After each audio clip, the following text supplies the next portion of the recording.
Welcome to Hurrdat Sports Live. I appreciate you guys being here. Obviously, a great first day. Great to be out there for the first day. Not a lot that you can do, but good to see the fellas running around. Good to see, moving in the dorms. Appreciate the people here on campus allowing the guys to move into Selleck. Great to be out on those fields, and hopefully you guys had a chance to feel it and see it. It's like being on Augusta or being at one of these great golf courses. Really grateful to Troy Dannon for the investment. Courtney Gaucher and his team. I mean, they've re-graphicked the building. We continue to make investments in the best facilities in football, which is awesome. I'll just say the leadership part of it. Other than that, it's just football, man. Just going out there being a version of myself. But other than that, just being a leader of the group now is the only thing that's really different. Yeah, I mean, this like a big thing going into this fall camp is more player-led,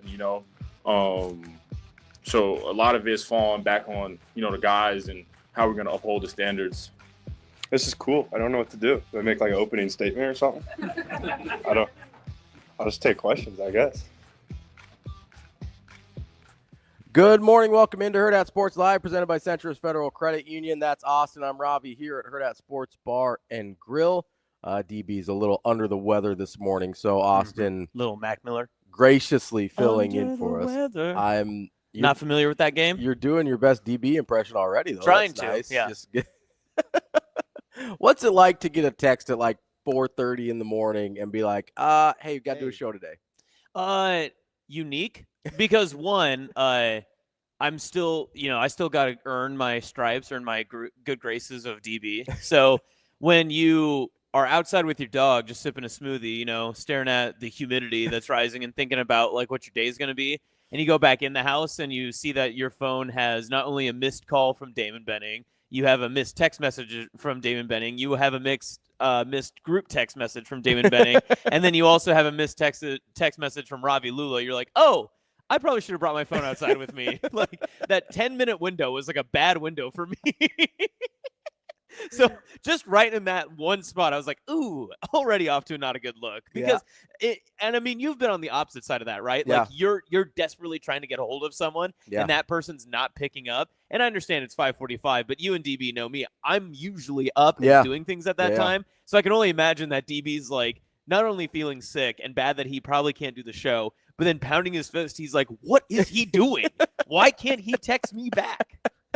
So I felt bad in that. Yeah, I was curious. I was like, man, like I know he usually gets up. I know he usually works out before he comes and works on the show. So I was like, I'm pretty sure he's up. Like, what's going on? And that makes sense. So you got to take care of the dog. I think I got you guys at like 5:55. It wasn't too long after, but it is that every minute gets a little bit longer. It's like dog years, right? Yes. When you're hoping to hear back from someone in that time, that it just takes a little bit longer. 5 minutes feels like an hour, and you're just like, all right. Because at what point did you start to be like, I'm doing this show on my own? Honestly, from the minute DB sent the group text until you replied, I just assumed I was going to do the show by myself. Gotcha. Because I was just like, all right, just mentally get locked in. Because I feel like it's easier to go back to like, oh, Austin's going to be there than it is to get here and be like, oh, I got to do the show by myself. That is fair, yeah. And especially if you convince yourself of the worst, you're going to set yourself up for the best, right? This scenario right here, though, is exactly why I do the rundowns the way I do. There you go. Because then in the worst case scenario, you just unload the clip on old content. Yeah, well, because DB always asks, he goes like, hey, we never get to 10% of the rundown. Why do you still put a huge rundown together? And he thought it was morbid. I go, well, it's my car accident contingency plan. Like if you get in like a fender bender or something on the way over here and it's a last minute thing, there's no fill in, then I'm ready to go. Yeah. Right. And he's like, well, that's kind of morbid. Like you're thinking about me getting, I was like, I don't know. Like I'm a risk analyst by trade. Yeah. Like that's just kind of what I do. So I'm ready to go. I was ready, but I'm glad that you're here. We appreciate you being flexible and filling in for us. Well, and then the beauty of the show too. Oh, Ravi. Maze in chat, your phone flashlight's on. Oh, you just that's really the ultimate is. old man. It really is. No, so you know what it is I wake up a lot. That is awesome. I wake up a lot earlier than my wife, and so like I use the flashlight to navigate my house so I don't wake her up. That is me. That's on me.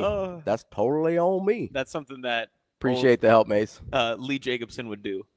he would always have his flashlight on like in his pocket and just be walking around town with that. And then by the end of like a Husker game, he'd be like, "My phone's always dead."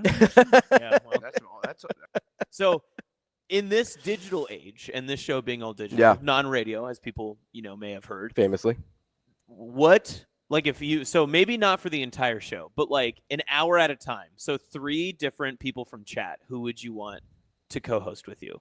Ooh. So they could plug in. They could join you via stream, and they would get to join you for 3 hours of the show. And we'll say no guest related. So, like, they don't have to talk to Schaefer, like any of those guys like we're going to talk to today. You just get, like, an hour each of, like, different people that you get to just, like, scuttlebutt with. Well, Headley says, Ravi knows you can always ask me to co-host. Yeah, and that's where I got this from. That's why I'm curious. I want to know if you'd pick Headley or if you're – because I have a guess as to who you might pick. I think I would have a hard time. I don't know. I don't think I know Headley well enough to pick Headley. Okay. Also, it'd be one of those. The face pops up. You're like, the sarcasm. What are you doing here? The sarcasm is very thick sometimes. So like, it might be a little hard to. I mean, as well as I keep the train on the tracks now, might be a little challenging to do that. Mm-hmm. So I'm gonna cheat here a little bit because there's some people in the chat that I know. Right. Like That's fair. when Tim pops up. Mm-hmm. Tim's a professional stand-up comedian that I know. That'd be good. And so I would definitely anybody's from Nebraska. He lives in Florida now, but he's from Nebraska, big sports fan. So I would go Tim. Headley, I know we are Headley. We haven't talked very much. I would go, Evan pops in the chat. He's a buddy of mine from college. He also, shout out to Evan. He actually just landed a sports talk job in Champaign, Illinois. Whoa, look at that. Yeah, so he's going to be doing you're even more plugged in now to Illinois. I know. I mean, he's going to be doing an afternoon drive show out there. So he's got the chops. I've done podcasts with him before when I was doing my own podcast. So I would go Evan. And then you know what? Let's go Headley. We got Headley out here. Okay. I'm surprised. Why? No TK. So no Asian Wyatt. Asian Wyatt, we would all get fired and maybe sent to prison. Like, I don't think so. I think that's being mean. I don't know. Just being mean. I don't know. And you didn't pick Rico, which I thought you might get. Rico works here. Yeah, that doesn't count. You didn't call him. Rico. Well, he's always in chat. He works here. He was arguably more in chat yesterday than anyone was in chat. He is very much in chat. Yeah, Wyatt, we would all be canceled if you hosted. If you were on the show for an hour, like, we'd be in trouble if Wyatt was on the show for an hour. Rico, you work here. Knock it off. Now, if DB because I'm Ultimate Chaos. And the reason I didn't choose TK is because he has a real job with actual real world consequences, and so I was like, you probably shouldn't spend an hour with me. Yeah, no jaundice talk with TK. I can't be doing that. But no, that's fine. I think for like Ultimate Chaos, if I were like your producer back there, I'd be like, hey, we've got a Game Dog here for the last hour. Throw him in. It'd be hell in a cell. That's what it would be. It's hell on wheels, like the defensive line. Yeah, right? Very true. No, that's a. Oh no. That's Stank just wants me to go full guest show. See, the problem, Stank, is a lot of those guys have other stuff to do. Yeah. So like that's why we have them on different days. No, I think he means like if you get to if a guest gets to if a chat member gets to co-host, they want to talk to the guests as well. So, gotcha. Yeah, that makes sense. Yeah, we'll talk to Schaefer today at 9:00. We got a busy show today, actually. Oh yeah. As you well know, coming up at 8, we're going to talk to Scott Dochterman from The Athletic. He talked to Tony Petiti about some college football playoff scenarios. So we'll get to that here in just a minute. At 8:30, we will talk to Jim Nedrow. He's the superintendent over at Indian Creek, where they will host the Pinnacle Bank Championship in just a little over a week. We'll be out there next week setting up on Tuesday. And then I think the Pro-Am's on Wednesday. I don't know. There's a Pro-Am next week. There's a media day. It's going to be great. Yeah. So make sure you get out to the PinnacleBankChampionship.com to get your tickets, but we'll talk to Jim Nedrow. DB's going to be mad he's missed that one. He loves Jim. Oh, no. Jim is like his guy. Oh, no. So whenever we go out to the course and do shows or whatever, Jim, I don't know why. It's probably he seems more like a solder guy being involved with the grass and stuff. But DB loves Jim. Fair. I also love Jim, but because he at one point, I don't know if he still does, would bring his dog out to the course. That's great. And so the dog would just be running around. Yep. The first time he did it, we were doing a show, and we were doing the whole week out there. And it was before the golf had started, and I just see this dog running around. I was like, is there a stray dog out here? Am I about to get another dog? What's happening? And then they're like, oh, no, that's Jim's dog. He just runs the course while Jim's working. I was like, that's incredible. The dog should have a title. Does the dog have a title? I don't know. He might. We should check. We should check with Jim. Check. Well, or it might be a she. I don't know. Oh, yeah, you're right. Boy or girl dog. Yeah, we shouldn't assume gender of dog. And then at 8:40, we're going to talk to Chad Brendel of BearcatJournal.com as we start to preview Nebraska's football schedule. It's that time of year. Fall practice started yesterday. We're just 4 weeks out from the opening game, so we're going to start previewing Nebraska's schedule. We're going to start with Cincinnati. I'm going to be honest with you guys. It might be pretty challenging to find Akron and Houston Christian people to talk about the team. I've actually got a Houston Christian guy. Do you have a Houston Christian guy? Yeah. Okay, you connect with Shane then to get a Houston Christian guy, because it is an uphill battle to get some of these bye game schools. Little shoot-around action from last year. Oh, there you go. Does he do football too? I don't know, but he might know a guy. Maybe he'll direct me. He might know a guy. Maybe he'll just talk basketball. Let's hoop it up. Love to see it. I love the state of Nebraska keeping that athletic department in business. And then at 9, we'll talk to Mike Schaefer from Husker 24/7.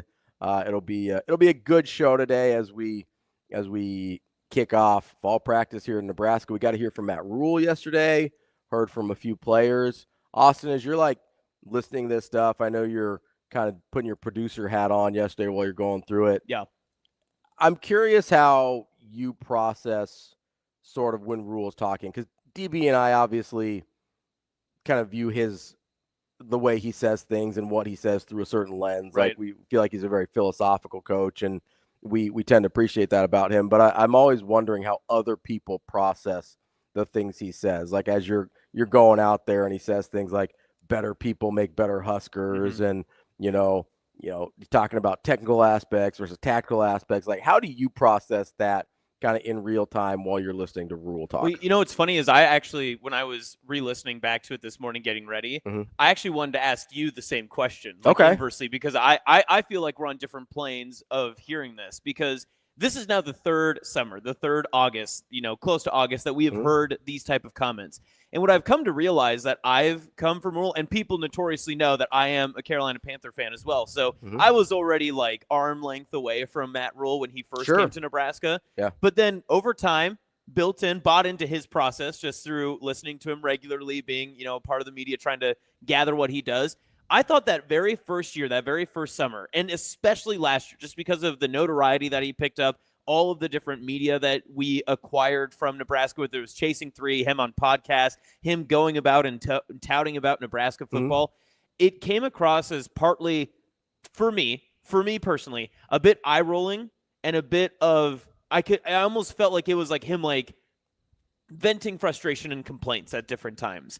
But now, in year 3, that we've heard kind of the same types of content, the same types of speeches, the same type of message over and over again, it does sound like now that people have bought into what he has been saying from the first day. He's never changed that tone. He's never had to adjust what he's said. And he's never had to say, hey, we're actually changing this now because it didn't work. And it was little things like the single-digit numbers, right? So the very beginning, when the single digits were introduced, people thought it was the end of the black shirts, and people thought it was the end of these traditions and all this other stuff.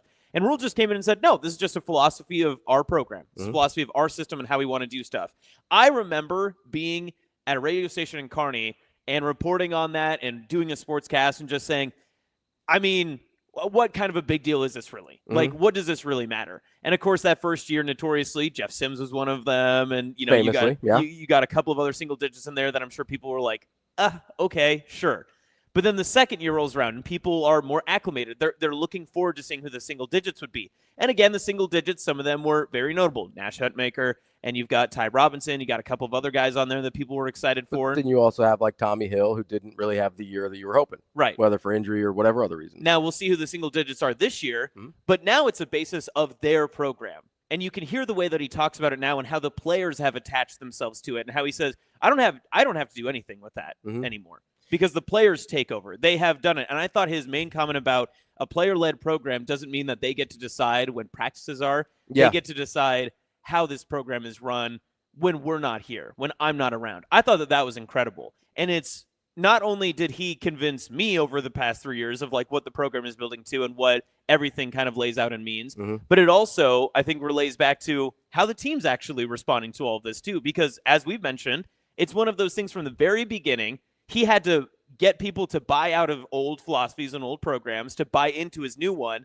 And clearly over time, it took a little bit of process and training, right? It was taking the bad dog out of the shelter, out of a bad home, and making him the good dog that he always was, right? Yeah. These players were always good. They were always talented. They just needed a different place to perform to be better. And they've bought into that now. And so now I'm actually more in than I've ever been in this year 3 because I can see it and I can hear it just after that one practice because you can hear the way that everyone has bought into it. I think the single digit thing is actually really interesting because I think you can tell by who they choose to be single digit players how the program is coming along with the way that the players sort of view everything, right? Like in year 1, right? And I don't know what Jeff Sims was like as a teammate or as a worker or whatever. Obviously, as a player, it didn't work out. But it felt a lot like, oh, Jeff Sims is the quarterback. He should probably get single digit, right? Yeah. And, you know, there's some other guys that you look at and you're like, oh, they're this guy. They should probably get a single digit. Or, oh, they're the best guy on the team. They should probably get a single digit. Not.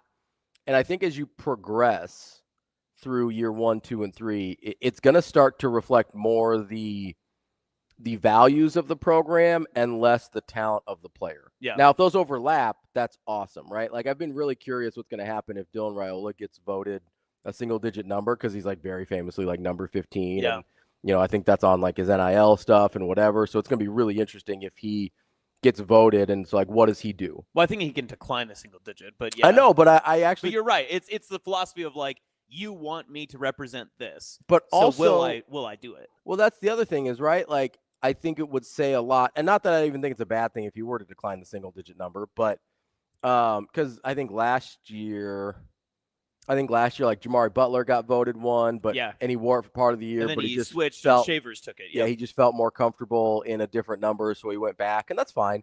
But I do think, especially in a position if you're Dylan, and there's been times when you've been, from the outside looking in, you've seemed bigger than the program, right? I do think it would really be interesting to see if he would sort of, not humble himself, but accept that and say, hey, me representing you as a single digit is more important than my brand as 15, right? That I think would be really interesting to see how that plays out. I don't know if it matters. I really don't. Right. But I do think that would be interesting. And if he does do that, I think it's more of a positive if he does do it than if a negative if he doesn't. Yeah. Right. And he might not even get voted one. That's obviously not a given. You know, there's a lot of older guys that have been around and that I think would be good representatives. You want to put I'm willing to say this right now that I think I can put my whole 100% stock in a new single-digit player receiving a single digit this year, at least on the offensive side. I know 100% that this guy's going to get it. I'd be shocked if he didn't. Who? Ja'Cory Barney. Oh, yeah. I think everything that we've heard from Ja'Cory Barney, and even Rhule mentioned it yesterday, about how Ja'Cory Barney got John Hole out of his, his hole. Yeah, no, he said he maybe saved his career as a kicker by encouraging him and stuff like that. And he challenged him to do that in other areas. And you mentioned him doing that at the Team Jack Road race and kind of taking these leadership positions. I think Ja'Cory Barney would be really stunning if he wasn't one. He seems to represent both the talent and the character and culture that the program's striving for. I wonder about guys, and I know he hasn't played that much yet, but I wonder about like a Riley Van Poppel who chose to accept a red shirt last year when he could have played. He could have been useful. He could have been helpful. And he went through probably what was not a super fun season for him and chose to do that because, I mean, he believed in the coaching staff. That he bought into the program. He bought in that this was going to be better for him, and he trusted that it was going to be better for the program because they're not going to have Ty and Nash this year. Yeah. So they need a little extra time with Riley Van Poppel. Like a guy like that's super interesting to me. I do wonder about like a Cam Lenhart. He's been very like, even when he wasn't playing at his best last year, you still got to talk to him. Like, he was a guy that they put out there. It seems like they're very comfortable with him representing the program, but that's a coach's thing too. I don't know if the players view it that same way. So I do think that dynamic's really interesting, but kind of back to my original point with it, I do think over time, and maybe it starts to be this year, you'll see the guys that the coaching staff values at a really high level in terms of what they bring to the program outside of just talent, and what the players, like when those things start to line up, I think you're in a really good spot. Yeah. Like if the coaches would say, yeah, all 10 of those guys is who we would have picked for single digits, then I think you're in a really good spot in terms of how the player-led program part of it. I wonder if you did hit Rhule with True Serum and you asked him over the past 2 years, how many of those guys do you feel deserved those, spots as the single-digit guys, the guys that you want to represent, the 10 best of your program? I wonder how many he would say, yeah, in those years, we might have had a couple that I would have done differently, but we don't know because that's the in and outs of the program. Again, just like you said, we can see what Jeff Sims did on the field, but we don't know what Jeff Sims was like from April till August when he had his 4-interception day against Minnesota. We don't know what that player was. We don't know what he was like in meetings and locker rooms and everything else, right? But in that same sense, it does feel like we feel so much more uniformity in the sense of what the team is and how they speak about each other and how they speak about the program. And it's not a bad thing. I don't think it's a coach speak thing. I think they are all genuinely bought in. No, it's an alignment thing. Yes. Yeah. That's a great way to phrase it. Like it does. It feels every tire is going the same direction. Nothing's wobbling. No one is, starting to peter off by any means. Like, everyone is going in the same direction. They're trying to get the Venn diagram to be a circle, right? If this is the 10 that the coaches would pick and this is the 10 that the players would pick, they want that Venn diagram to be a circle. I don't think it has been yet. I think there's at least a few last year and probably more than that the year before that didn't quite there was some overlap, but they didn't quite line up directly. I think it's a nice spot check too in terms of the coaches being able to get a gauge on the players' mentality and how the players view sort of their own program, right? So I think it is a really valuable tool. I mean, yeah, you can use it as a thing to motivate players and be like, oh yeah, I want to get that single digit stuff like that. But I also think there's a practical, it's a check-in on the players' mentality where, you are sort of giving the entire locker room a little bit of true serum. Yeah. And being like, hey, how do you feel about your teammates? Who do you think is the best representative of what we're doing? And if what they bring you are a bunch of guys that don't really fit what you're trying to build as a program, then that's a reality check as a coach where you guys say, oh, we got to do a better job of instilling the things we care about. I think this year will be the closest, maybe it's not a total overlap, but this year I think will be the closest to them having alignment on who those 10 guys would be. If they even vote all 10. I don't think they have to. I don't think that's a requirement. But if they even vote all 10, however many it ends up being, I do think that you're going to get closer and closer and closer to getting the same 10 guys that the coaching staff would pick. And I think that's actually really important. So I know that the single digit number things does kind of cause some people to eye roll like it did with you, and you're just like, okay, who cares? Right, whatever. And that was just a year one thing. So it was like, okay, so, because I wasn't bought in at the time. Yeah. That was the other part, too. And I'm sure, just like you said, the Venn diagram thing, there had to have been people on that team, 2023, that heard about the single-digit stuff, and they're like, okay, let's just get out there and practice, coach. Let's not have to worry about that sort of stuff. Yeah. Derek in chat, didn't Rhule say yesterday he doesn't like the quarterback seeing the single-digit? Yes, that's true. So maybe not necessarily, but I don't, again, like you had said, I don't think if the entire team was like, no, Dylan is one of our 10 guys that represents this program, that represents who we are, then they're going to vote for him. Yeah, that's the thing is he also said very much that he is not going to interfere with the voting process. Yeah. So if the players vote for Dylan, Dylan's going to get one, right? Yeah. I would bet on Heinrich getting one. I think I'd bet on Harburg getting one. A single digit number. Yeah. Yeah. I mean, you talk about someone who's bought in and all that stuff. I feel like he's very and he's well liked. I think I get the feeling that a lot of people really like him. I think he's very representative of what the program wants to be and what the coaches want the program to be. And I do think there's a high level of respect from his fellow players for always doing what is best for the team, right? Like he could have switched positions a couple years ago, and that probably would have been better for him. Yeah. Or if he wanted to be a quarterback, he should have transferred. That would have been better for him, right? But he's a guy that's like, hey, no, I'm a Husker. Like I'm going to be a Husker. I'll do whatever they need me to do. Yeah. No, and speaking of the tight ends too, I mean, Was there a position group that got more love yesterday from general media than the tight ends? I know. I mean, I felt like in every single stand-up rundown that I watched online yesterday, it was all about tight ends. Mark Way, which I'm going to mess up a million times. Yeah, I'm going going to say Mark Macway. I try so hard not to switch the first and last names. It's a little tricky. No, I mean, if DB was here this morning, I think he'd be doing victory laps around the bar 100%. here because he's been saying this, I think, since before spring. Because people were freaking out about Borkacher leaving. Yep. Right? And Borkacher's a really good player. I would not surprise me if Borkacher makes money playing football at some point. I think he's a really good player. I think that's when DB started being like, hey, like that's a really good room. And I think part of it was a Satterfield thing because he likes Satterfield and he does think Satterfield's a good coach, even if he wasn't the right fit at OC. And obviously Dana's an upgrade over almost anybody at OC, so that's a positive there. But I think people sort of looked at the room and said, he's just doing his buddy a favor by not firing him or whatever. Like, as far as I know and have been told, and I think Rhule so much has said this, like Dana Holgorsen had full autonomy on who his offensive staff was. Yep. Like, Marcus Satterfield would not still be here if Dana Holgorsen did not want him here. Mm-hmm. Same thing with everybody else on the offensive staff. He had full autonomy. The only guy he wanted to bring in was Da'Keel Shorts, right? Otherwise, he liked the staff. So I do think there's a lot of validation for DB on the tight end room.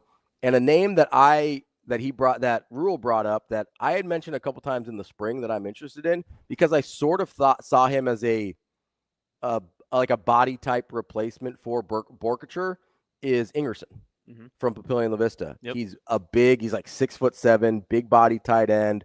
Got that really huge tight end frame, kind of like Borkacher does. He's a guy I'm really interested in. I don't think he's going to play much this year because it's a super deep spot, but I was glad to hear his name get brought up because I think he's got really big potential as a tight end. And I was sad to hear Demetrius Bell was hurt. Yeah, that was a little disappointing to have. But in terms of raw body type, and you get to see them, not going up in 11 against 11, pretty good pass-catching group, all things considered, especially get off the bus guys. I mean, that's a pretty good-looking group of receivers, especially freshmen. The tight ends looked pretty healthy as well. Of course, we're seeing it from clips and everything else, but they look fast on grass. That's all that matters, right? Being fast on grass. No, I do think it's going to be a really good pass-catching group. I do wonder I am really interested to see, especially from the tight ends, but from the wide receivers too, as it was a big issue last year, like what they look like as a blocking group, right? Obviously, like Nair and Banks really struggled blocking on the perimeter last year, and especially for being big-bodied guys, like that was pretty disappointing. Yep. I do wonder when you switch out like a Borkacher for Lindemeyer and Harburg and Carter Nelson, especially Harburg and Carter Nelson, guys that are considered more skill guys. I do think Mac Markway is considered a very good blocker coming out of high school. I believe that was kind of where one of his like big skill sets was. So I don't worry about him as much, but I do wonder, Carter Nelson's not a huge guy for a tight end. Like I know he's put on some weight, but he's an athletic freak, right? So you look at him and you go, okay, how's he going to do blocking? Or is this going to be one of those things when you put Carter in the game, it's a pass play, right? Same thing with Harburg. How's he going to do in blocking in the run game? Or can you keep him in there on pass protection to keep an extra guy in for a second? Like that's a guy where you go, okay, can he be in all these different sets? Or am I giving something away when I put Heinrich Harburg in the game? That's the part I'm going to be really interested. Same thing with Lindemeyer. I think Lindemeyer is probably a pretty balanced version, but I do wonder about some of those guys if you're going to be giving a tell. Yeah. Because that's how Lindemeyer got so wide open last year in the Illinois game, is that wasn't a guy that had really been thrown to. Yeah. Right? So are you giving something away when you put certain guys in a game or not? That's what I'll be interested to see with the tight end group. But that's the most interesting part is all of these added pieces and how you can see them fit. Some of these guys we give a little bit more credit to because we are the local media. We've seen them do some certain things. Like Heinrich Harburg could be completely one-dimensional type of tight end, right? He could maybe only have like a couple of routes in his tree that he can run. But when you have an offensive coordinator and an offensive mind that's like Dana Holgorsen, it doesn't matter what that player is capable of. If they excel in certain things, a great offensive coordinator fits all of those pieces together to make sure that those offensive players perform at their highest when they can, right? Yeah. So essentially, if Dana Holgerson sees that Mac Markway is going to be a great inline receiver more than he is out wide, but then you can put, 3 receivers on the field with him, and you can have, Heinrich Harburg maybe in the backfield or whatever the case is, right? Like you could do all these unique and different things. A great offensive coordinator knows the best positions for each of his skill spots to be able to put them in for success. And this isn't a knock against Marcus Satterfield by any means, but he was an inexperienced offensive coordinator comparative to what Dana Holgerson is right now. And so Holgerson's ability to be able to see the field in different ways and see where he can move different pieces around right now in practices, I think is going to be so beneficial, because now you can look at your quarterback and say, you've got these 2 receivers on your right and these 2 different type receivers on your left, pass catchers, however you want to define them. And you can tell them, all right, you can tell your quarterback, we've got these layers of route concepts, these guys that are going to excel on a deep fly, an out. He's got a route breaker. He's got a zone buster. He's got this sort of stuff. And you can let your cognitive ability at quarterback determine and dictate where you can have success in the passing game from there on. And I think that that's really huge, because one thing we've heard about Dylan is that he's very cerebral. He can get through. I mean, we've talked about it plenty of times in the past 2 weeks about his completion percentage and how impressive it is comparative to other true freshman quarterback that started last year.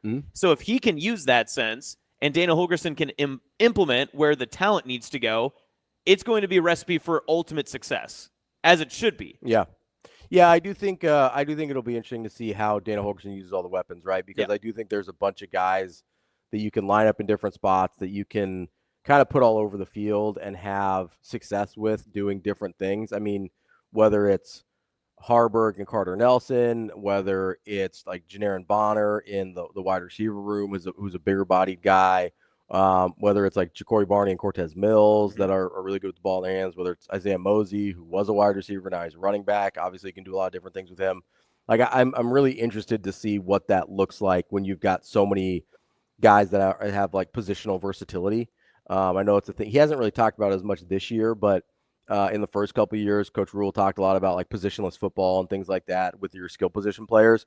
I think they actually have a group that has a lot of potential to be able to do that with lining guys up all over the field in different spots. And that's one of the things that, I, for whatever reason, am a big Gus Malzahn fan in terms of his play calling and things like that. One of the things that I was fascinated by, and the 49ers do this too with Kyle Shanahan, is they can formation you to death. Yeah. Right? Like they can run, like they might run 4 plays, but they'll run it out of 8 different formations with 4 different personnel groups and things like that, where they can dictate what their looks are based on how they line up, but they're still going to run this little thing that you wouldn't typically see out of that formation and that you wouldn't typically see with that personnel group. And so the ability to do that and having an offensive coordinator that can take advantage of it is a nightmare for defenses. Like that's genuinely a thing that I mean, it's probably the thing Kyle Shanahan's best at is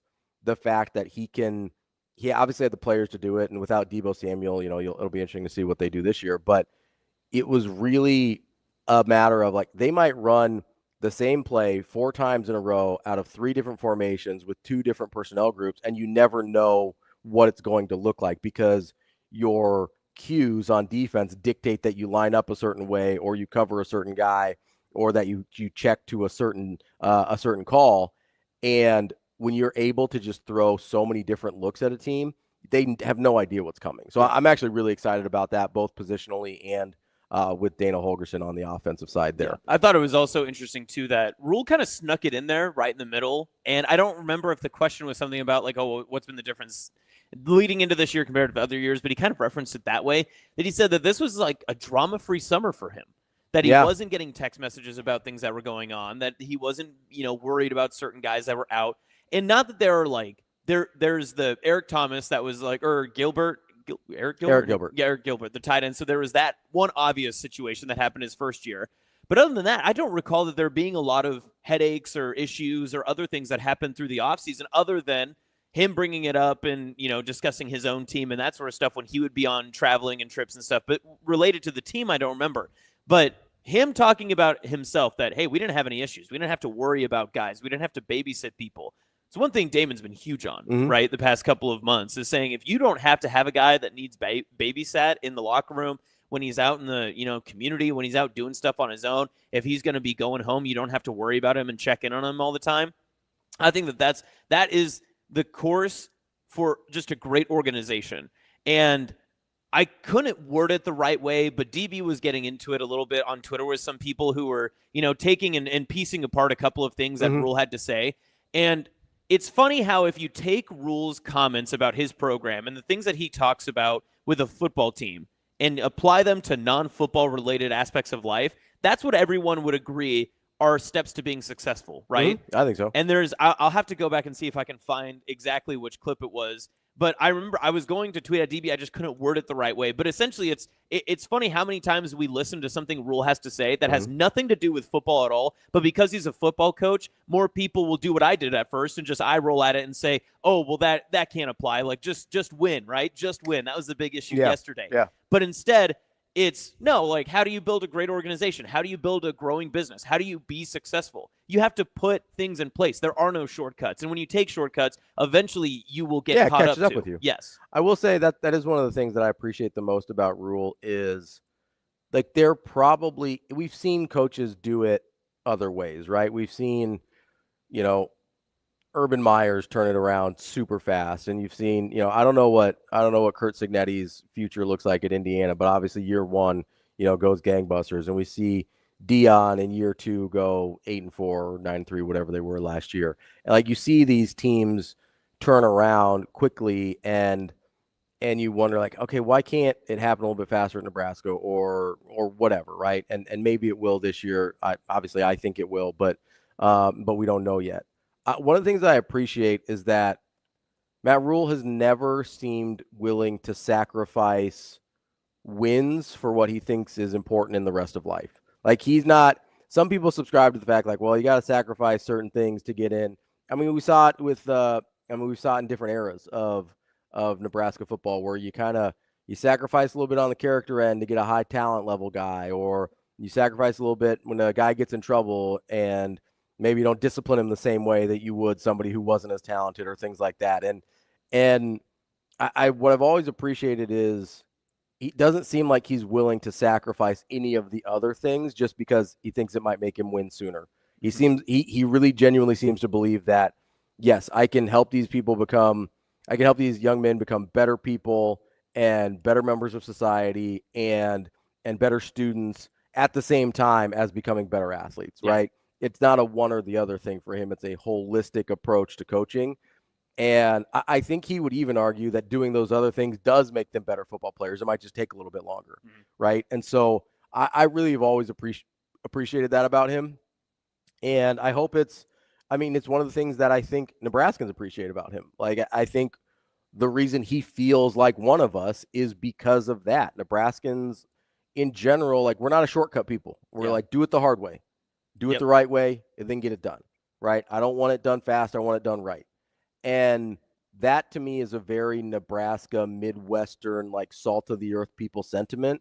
And it seems like that's how Coach Rhule operates. It seems like that's how he always operates. And, he's always like, hey, if I could do it faster, I would, but this is how it works, And I do think that's why, going all the way back to the single-digit number things, I do think that's why it's really interesting to see who they pick this year. Because I feel like we'll learn a lot about the types of players that the players pick, and if that lines up with who we imagine the coaches would pick.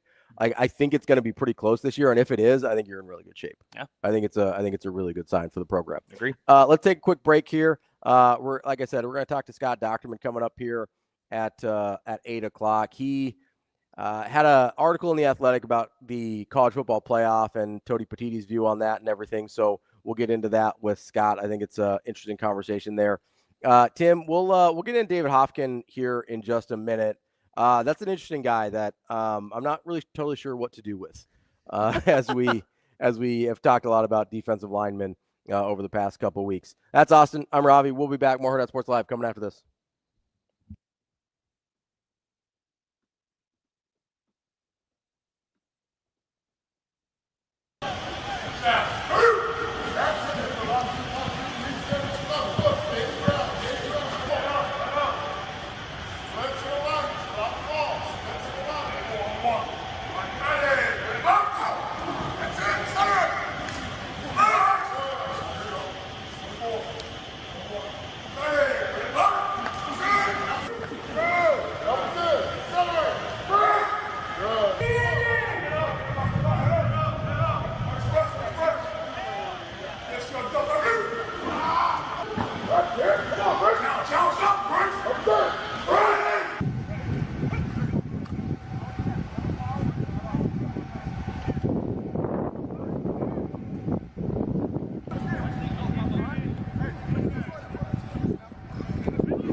Imagine your first dream home and the feeling of walking inside for the first time.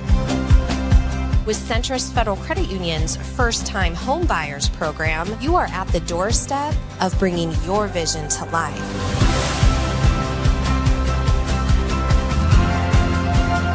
Welcome home.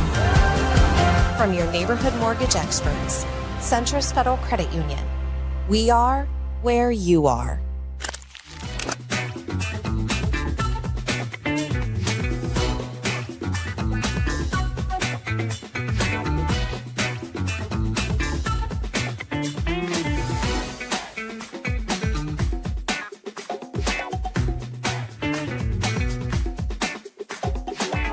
Told the guys exactly what we want. You know, it's a 6-day ramp-up acclimation period with a 7th day of rest.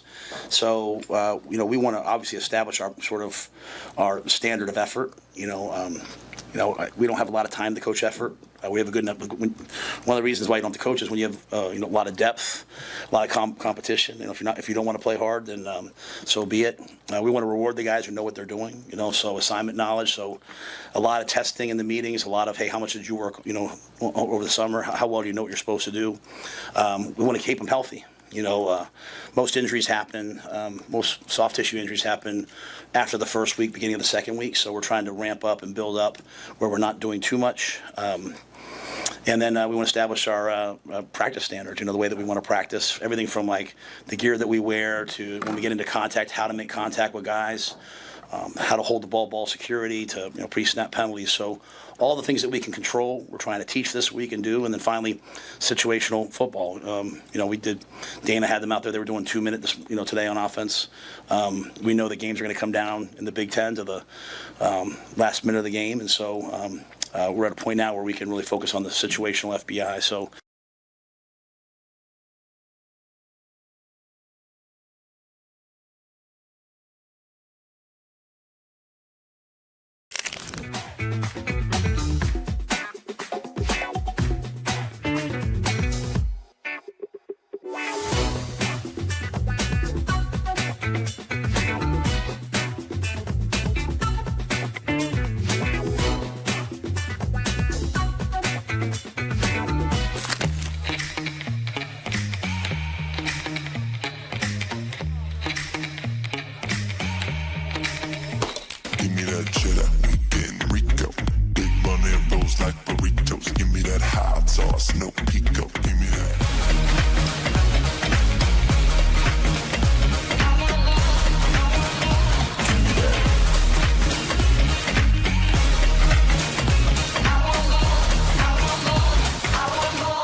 You're listening to Hurrdat Sports Live. Well, I don't do it. I mean, they vote on it, right? So it's their decision. You know, we at the end of the day, we want to be a tough, hardworking, competitive program. You know, the things that you can control, and so the guys that they feel like are the best representatives of that.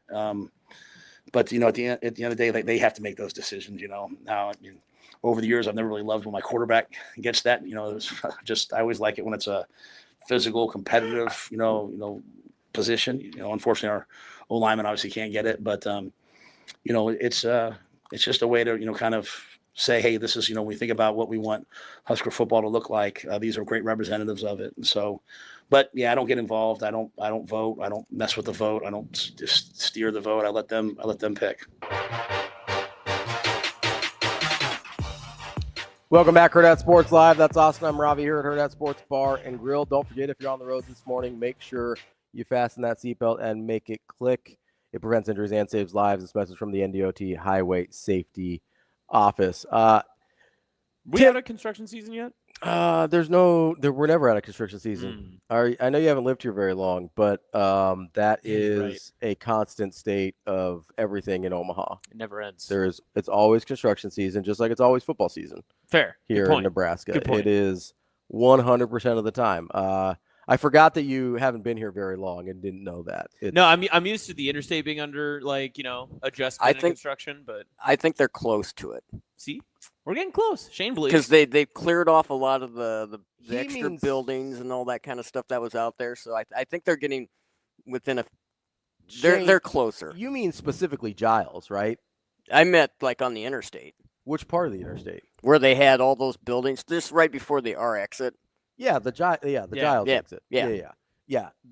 Construction season, that one might be almost done, but construction season in general in Omaha never ends. See, that's the one that affects me the most. So when that one's done, I will claim construction season is over. Others will argue. I hope you're right, because I have been taking these ass backwards ways to the bar for the last few months. Country roads. I am. I'm very John Denver, just West Virginia up in here.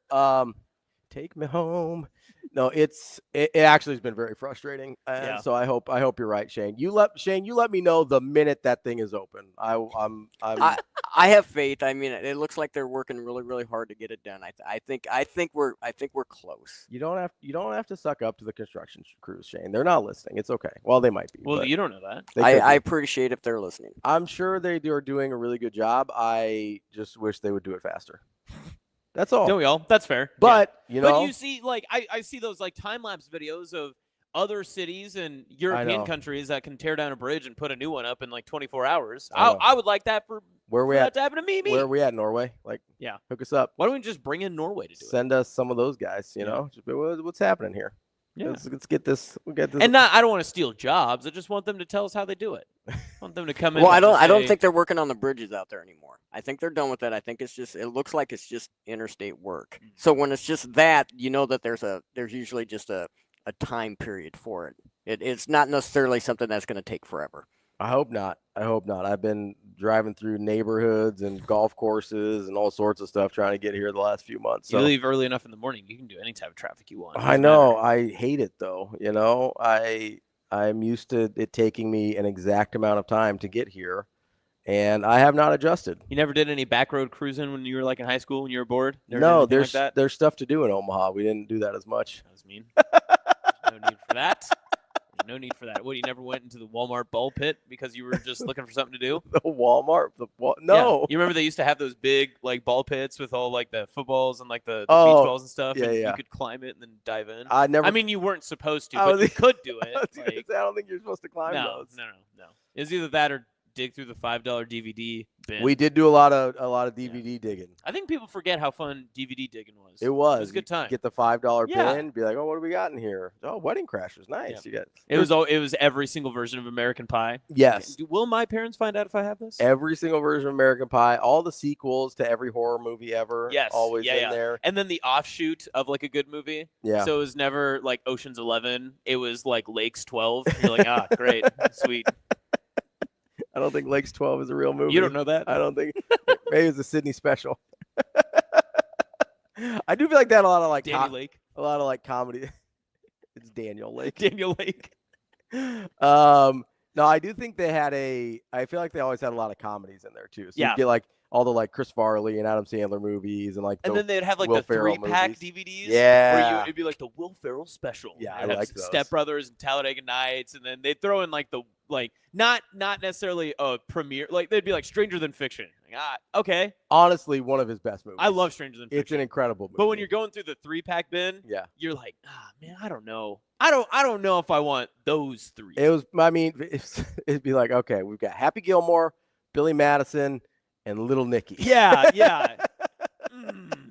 You're like, Do I really want this for Little Nicky? I mean, I would pay $10 for the other 2, but then people will think that I chose to own Little Nicky. Yes, I can't have people thinking that. Yeah, that's that is a little bit tricky there. It's we did some Walmart days. Didn't do a lot of cruising, Didn't do a lot of cruising. I did too much construction. Personally. Yeah, all the roads were always torn. No. Maybe other people did. I don't want a blanket statement that no one in Omaha cruised.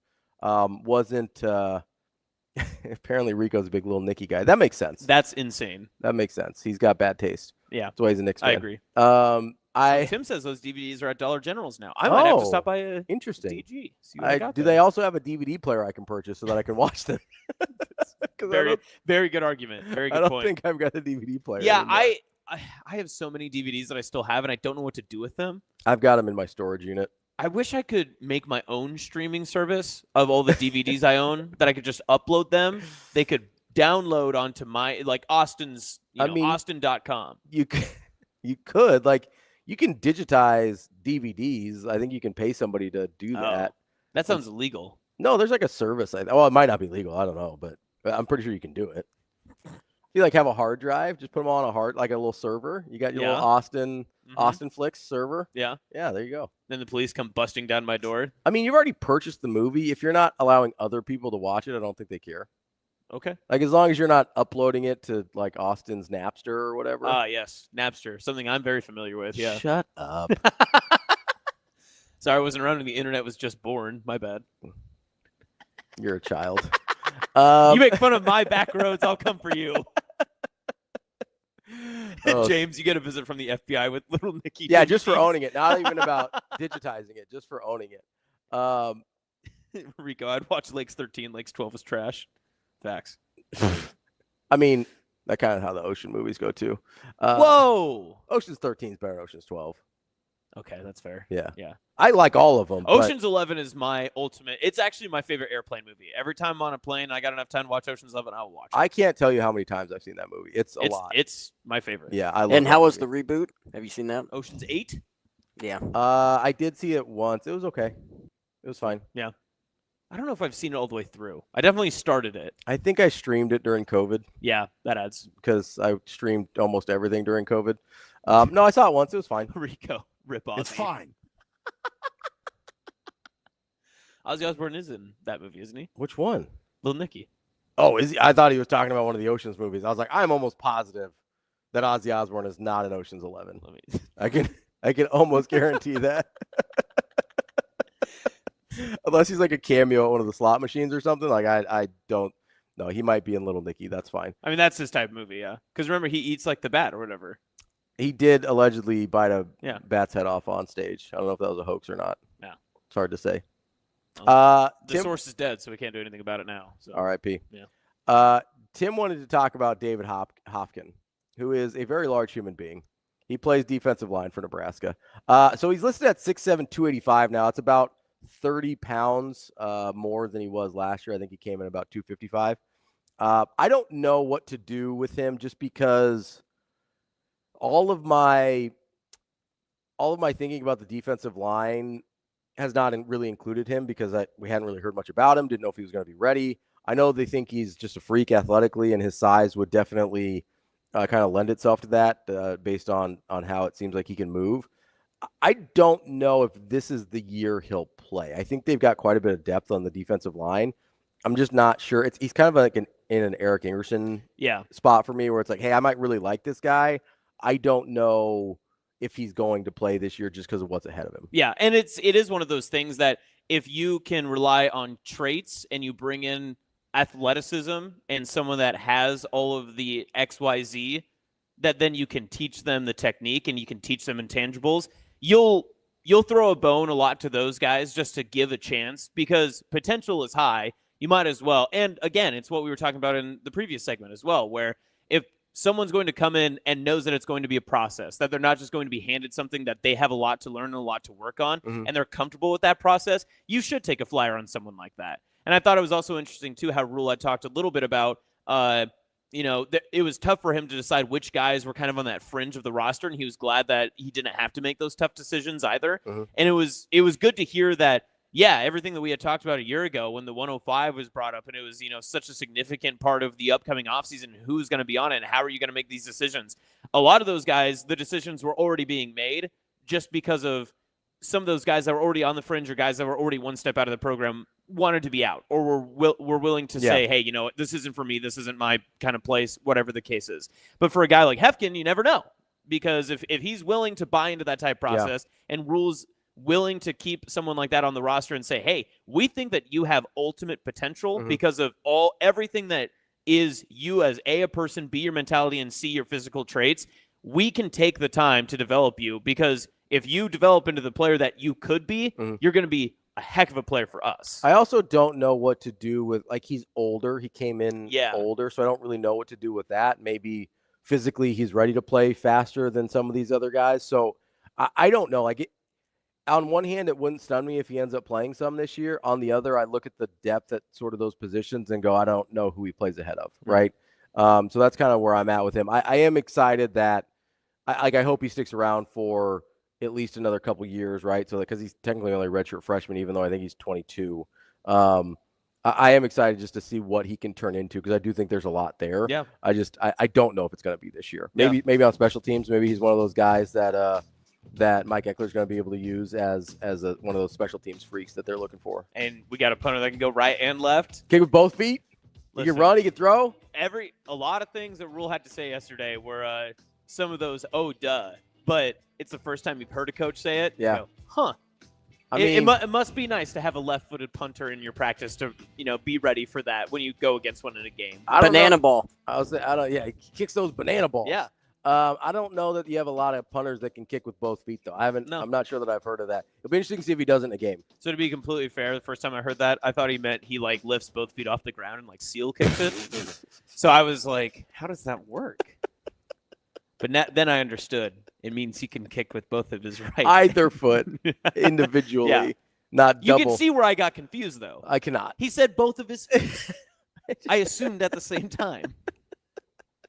That was like a 15-second fleeting thought, and then I thought it through, all right? I appreciate I'm not as dumb as what Chad believes I am. I appreciate you sharing that with us. Coming up next, we're going to talk to Scott Dochterman from The Athletic here on Hurrdat Sports Live. We're in the neighborhood, just down the street. With a wide variety of home equity products to help you create a relaxing oasis. So you can kick back and relax in comfort. Centrist Federal Credit Union. We are where you are.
was saying all spring that we were tight end U, and like seeing Carter and Mac finally out there, I was like, yeah, this is tight end U. Like we got guys everywhere. It's exciting. Does your perception on the ring change a little bit after today when you see him out there running around in the field a little bit? Yeah, like I was kind of joking, like it was nice to have him back because during routes on air, I'd be gassed just having to do a route, come back, do another route. But now we got enough guys to rotate through, and now I can just kind of take a step back and help the younger guys too and coach them up a little bit more. What's it like working with Coach Holderson? It's really detail focused, and working on the same play over and over again and really mastering it. And sometimes it can get boring, but he just keeps saying, do not get tired of doing the routine play.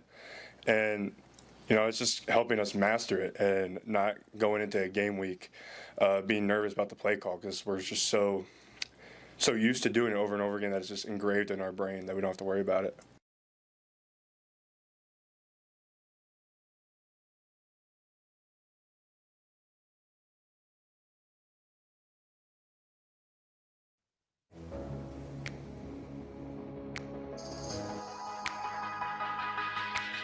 Welcome to Hurrdat Sports Live.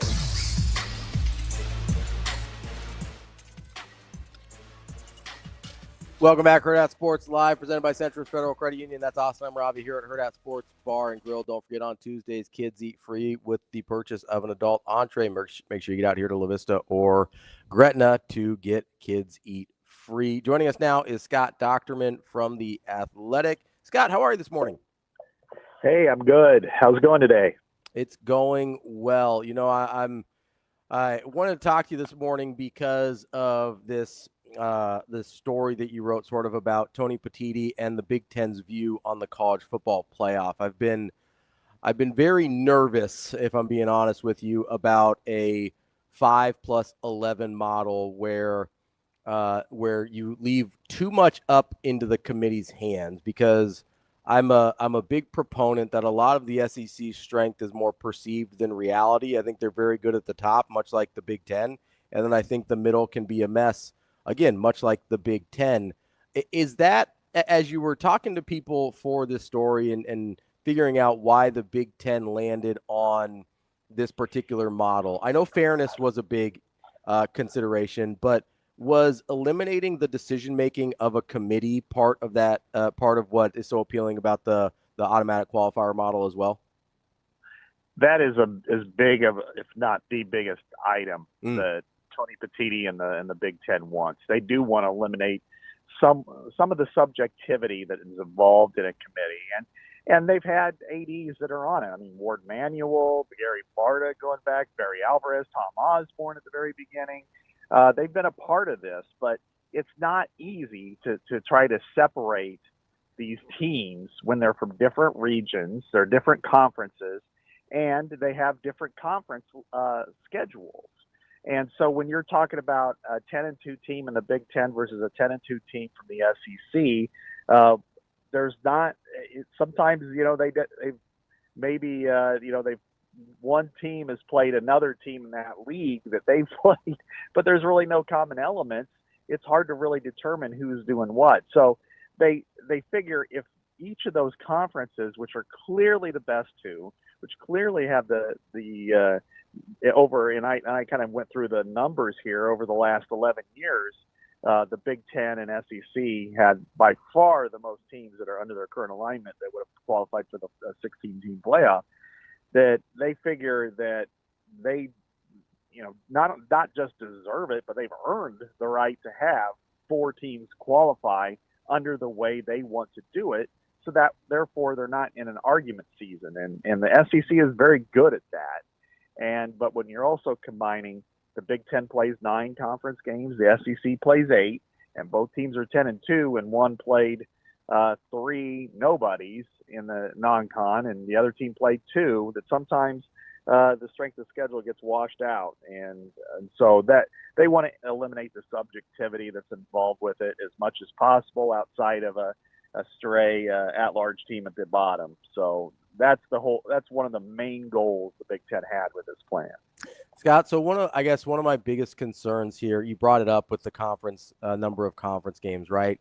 I have this terrible feeling that as somebody who, lives and works in Big Ten country, that the SEC will not bow to both a 9-game conference schedule and an automatic qualifier model. Do you think there's a world in which the Big Ten gets both of the things that it wants? No, probably not. I think now that 2 months after Destin, where the SEC just kind of nuked all the good feelings when at its conference meetings, that the Big Ten put on a big, full court press on the SEC, their 8-game model, what they want to do with the automatic qualifiers. And my guess is, no, they're not going to get what they all want. And I think the SEC, and in traditional fashion, probably more for the region as much as it is for the conference, that now they're going to balk on anything the Big Ten wants them to do. That they're not going to say, oh, okay, I guess we should probably go to 9 games. Now they're going to be really stubborn about it, probably. And which they have. They've said our 8-game conference season is more difficult than any other conference's 9, which is laughable. Mm-hmm. And so I guess if I could see a compromise here, and I think it's a small one. I think it's one that the Big Ten should accept and probably pursue, is that instead of 4 guaranteed spots, go with 3, and then for them 2 for the other conferences, but have it where that 3-game proposal at the end, 1 versus 2, 3 versus 6, 4 versus 5, that all 3 of those are automatically. The winners are automatically in the playoff. Because if you could do that, 2's going to get in anyway as an at-large. Yeah. So I think that's probably the compromise that makes the most sense for the Big Ten, but because they have to agree. The SEC and Big Ten have to agree on something. So that's probably my guess right now. Scott, do you see this as more of a fluid situation that year after year we're going to be talking about different college football playoff models, or have you gotten the sense that the Big Ten, the SEC, the powers that be are trying to find a definitive model that will be used forever, right? Like till the end of time, that they're going to keep using the same college football playoff model? Or do you think that this is something that they might try one year, readjust it for the next year, or do something a little different and adjust it year in and year out? I think that they want to have a model that works and is consistent. I can see little tweaks along the way. That's something that's definitely happening. I mean, we're seeing that going into year 2 with the buys, where last it was supposed to be 4 conference champions in the first run, and we saw how that worked out. So now that they are going straight seeding the rest of the way.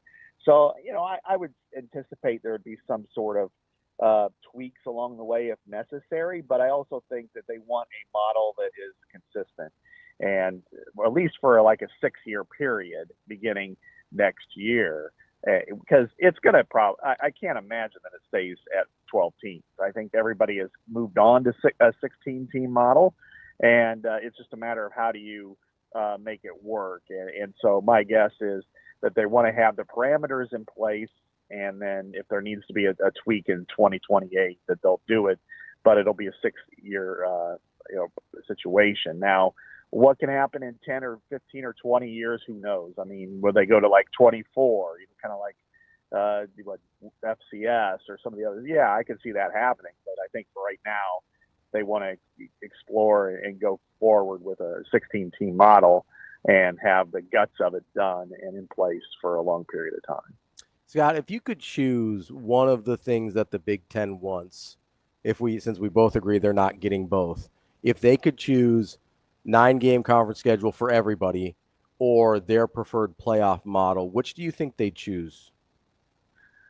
I think they'd choose their playoff model because if they could get 4 guarantees, and that allows it to be an access-based tournament rather than one that's based on the selection committee. Mm-hmm. And if they can get 4 in, at that point, if the SEC can get 4 in for sure and the Big Ten can get 4 in for sure, it doesn't really matter if they play 6 conference games, 8, 10, whatever. I think it works for what the Big Ten wants to do. And then it just comes down to those last at-large spots, which, I think they're important, certainly, but they're also kind of like, well, our 5th best team against their 5th best team. Neither one's probably going to win the national title, so you're probably, be okay with that. So I think that would be the one that I would choose because, and here's where the Big Ten's at a detriment, and it's historically this way, is the SEC is very persuasive in how it brings out the rhetoric, and it had so much success in the previous 20 years that it's easy to see that they could say, hey, we're the toughest conference. It means more here. It just means more. And people buy into it. And a lot of times you get down to the end and it's like, well, yeah, but they play in the SEC, and so they'll deserve it over that fifth Big Ten team. So I think if you can get the 4 guarantees and then plus an opportunity to have a debate for the 5th team, I think you'll take that. Scott, as you kind of referred to it just as like the Big Ten or Tony Petitti, when you say it that way, is that just like the conference itself that's wanting this type of model, or is it truly uniformity across the conference with all of the coaches, ADs, and such in college football in the Big Ten that prefer this model? Or is there some dissension? Are there some programs that have been maybe whispering a little bit more, saying, hey, this isn't exactly what we want, but we'll buy in because this is what's best for the Big Ten? There's been almost a unanimous unanimity on this, that basically that the conference is all in on it. And from what Tony Petitti said, he goes, they're the ones that determine the model, that the coaches from day one, that they were concerned about lack of access to the playoff, that there was, with the Big Ten playing 9 conference games, that it wasn't given enough of a swag when it came to the playoff committee. That it's like, hey, we're playing an extra conference game, which means half the teams lose an extra game versus the ACC, but specifically the SEC. And if there's one incident that really stands out, or one era, it's the 2017 and 18 seasons, where it was a 4-team model, but Ohio State lost 1 conference game. One was at Iowa, one was at Purdue, and yet they were outside the playoff. And part of what they were concerned about was those were an East Division team playing on the road at the West, that would have been an extra game, that if they were playing an 8-game schedule, they wouldn't have played that game. And sometimes, as we all know, when you get into conference season, crazy things can happen against opponents, versus if you're playing that SEC layup game, Mercer or Furman or whatever the team is, that you can kind of rest up guys, and then you don't have those opportunities to fall. And so they were concerned that, hey, our margin of error is a little bit smaller than everybody else's. And so they are the ones in the very beginning, even before Oregon and Washington joined, that started pushing for a plan like this. Now, they understand there comes some risk. I mean, last year, the 3-6 game, for instance, would have been Indiana-Iowa. Now, I expect Indiana to win that game. However, what if, Kirk Ferentz is special, where they drag him in the mud and it ends up 13-10 because there's a lot of turnovers and stuff, then Indiana probably would have gotten left out. It wouldn't have been an at-large team. But they accept that simply because they feel like with the Big Ten being so big, you don't play everybody, schedules are uneven, that is worth the risk to make sure you have access for everybody. Because there could be some, like last year, maybe Illinois would have been a better example if Illinois was playing Indiana, where Illinois loses to Oregon, Penn State, and Minnesota, which was an 8-win team, so it was a pretty good team. And then Indiana had its schedule, which I thought was, they really got, I thought it was unfair, the criticism, because of the teams they played. But still, they were 8-1, and yet they didn't have kind of the depth of schedule that other teams did, and that was probably a fair way to determine who was in the playoff versus just straight up by the conference alignment. Scott, I did think it was interesting. You brought up that there are years in which the Big Ten would actually be giving up certain spots. I mean, I believe you said every year of the college football playoff rankings, they would have gotten at least their 4 teams in, but there were years that they would have gotten as many as 6 in. Whereas on the other side of it, the SEC actually had multiple years where they would have gotten less than 4 teams in, while they did max out at 7. So I think some people look at the automatic qualifier model as, oh, this is a gift to the Big Ten or whoever because they wouldn't normally get 4 teams in. But it's actually, I mean, they were giving things up more often than the SEC would be if we went back historically, right? Yeah, for sure. And really, I think the SEC looks at it, and it's understandable that I think both teams would be in great shape in this model to get as many teams as possible. And actually, the SEC under a guarantee model might lose a few more spots to the Big 12 and the ACC, frankly, under that model. But the Big 10 has been very consistent, and it would have lost a couple of teams too along the way. But the problem has been the messaging. I think the problem for the Big 10 is when the SEC meetings took place, and Lord knows I tried to talk to them about this. And I said that right after that, they needed to come out and start talking, and they needed to explain what the model is, why it's good for college football, everybody, not just the Big 10. And instead, they chose silence. They figured, well, let's just handle this in the background. And if you do that, then you leave that power vacuum open. And the SEC filled it twice, both at its conference meetings in May, and then also at SEC media days a couple weeks ago. So I think that's the problem for the Big 10 is a messaging issue, and it comes across as arrogant and self-serving, even though it isn't. And I would say that my colleagues are decidedly on the other side of me. I think the system would work. They obviously do not. So I think that right now they have lost the narrative, and that's a self-own in some respects now. Scott, you brought up something there that has bothered me a lot, because it does seem like the SEC dominates really lately in only one area, and that is the talking part of the game, right? I mean, they've been very good for the last 20 years, whatever. But I mean, and I know this isn't even totally fair to do, but like if you take Alabama out of the equation, like if you just remove Nick Saban from the equation, we're talking about a whole other different thing, right? Like we're having a whole other conversation about what college football looks like. And so, I sit here and I go, okay, really the talking part is the thing that the SEC is best at, and they've got ESPN with a vested interest in the SEC to continue to push those narratives. Like, because if I'm being totally honest with you, a 5-11 model in a perfect world, I prefer, where the best teams get in. Yep. There might be a year where only 2 Big 10 teams get in, and the five good teams out of the SEC, and maybe 4 out of the ACC or whatever, right? But I don't trust the people involved with making the decisions in order for that to actually play out well every year. And a big part of that to me is this marriage between the SEC and ESPN, where they just always have the loudest mouthpiece and they never miss an opportunity to use it. Yeah, you're right on. And they've been successful at that. I mean, in some ways there's a political party and its network that really does a good job of that as well. And I would say the same thing here. When you take it, I think what the Big 10 has to guard against, and the perfect example is what happened to Indiana last year.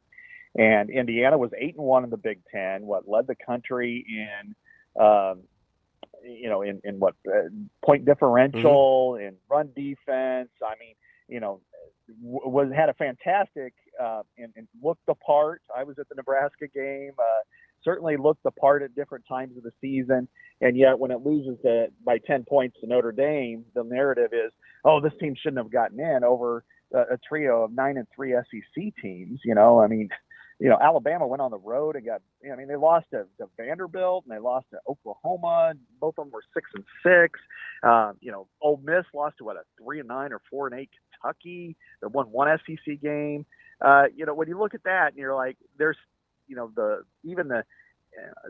ESPN engine is pushing that narrative, that you've got to combat that. And the problem is that this is the one sport where perception matters. Because when you look at it, none of it doesn't matter at all in the pros, except for like MVP voting.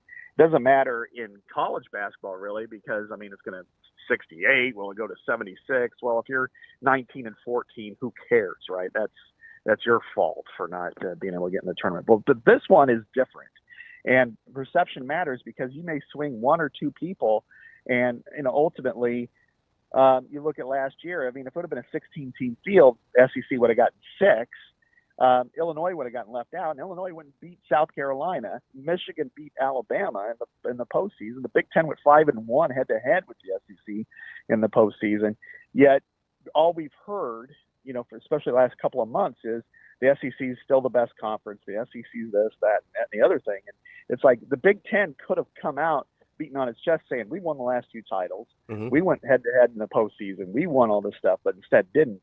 And so it lost the narrative. And I think that's the problem that the Big Ten has to really overcome, because when you get to that last team, even in an at-large situation, it's going to have to combat that. And that's going to be something the Big Ten is going to have to be prepared for. And it's not as good, period. It's just not as good as the SEC when it comes to the talking points and having the blowhorn behind it.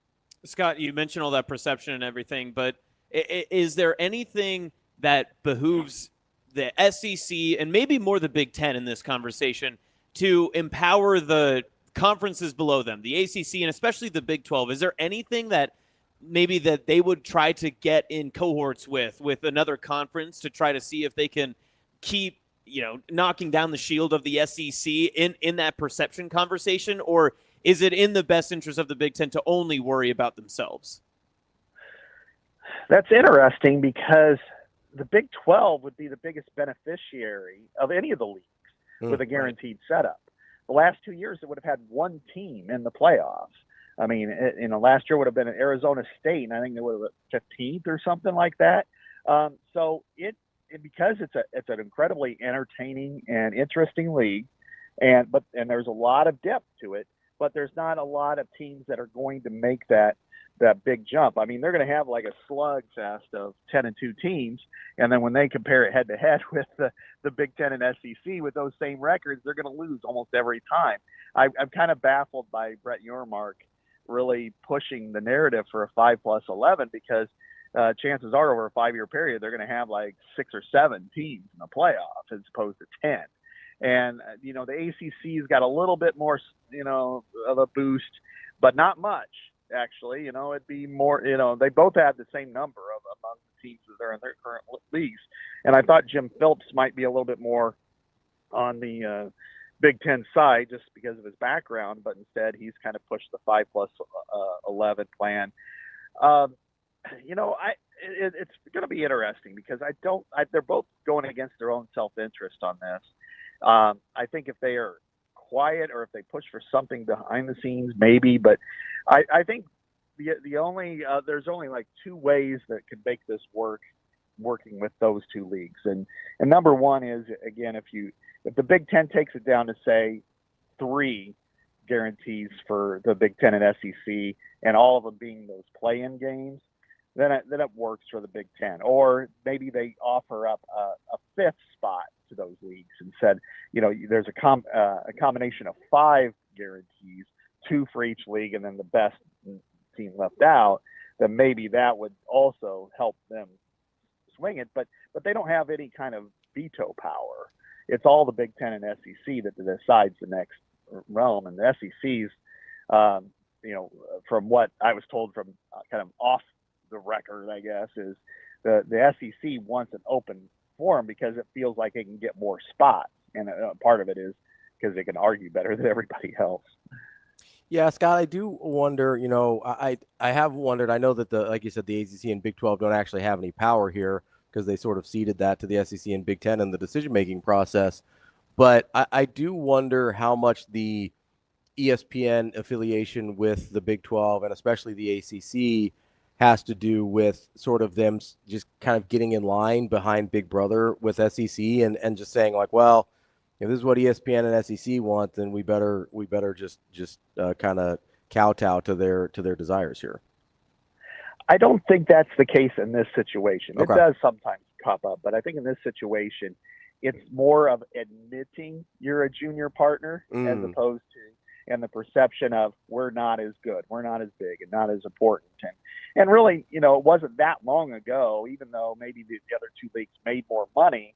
But the Big 12, when it had Texas and Oklahoma, and then of course going back even further, and then the ACC when Florida State and Clemson were winning titles, that you could actually say that they were on, at least competitively, on a similar plane. Now that's not the case, and they don't really want to admit that. So I think that's the point right now, which is they feel like, hey, this is an open selection process as opposed to a closed one. And even though it benefits us to make sure we at least get, a bird in the hand versus two in the bush, but at the same time, they're going to be defeating their own self-interest, especially the Big 12, because I see a situation where if they have a 10-2 team and they're arguing against a 9-3 SEC team, they're going to lose. Yeah, they're not getting in. Yeah, I mean Kansas State or BYU, they're 10-2, and Alabama, Georgia are 9-3.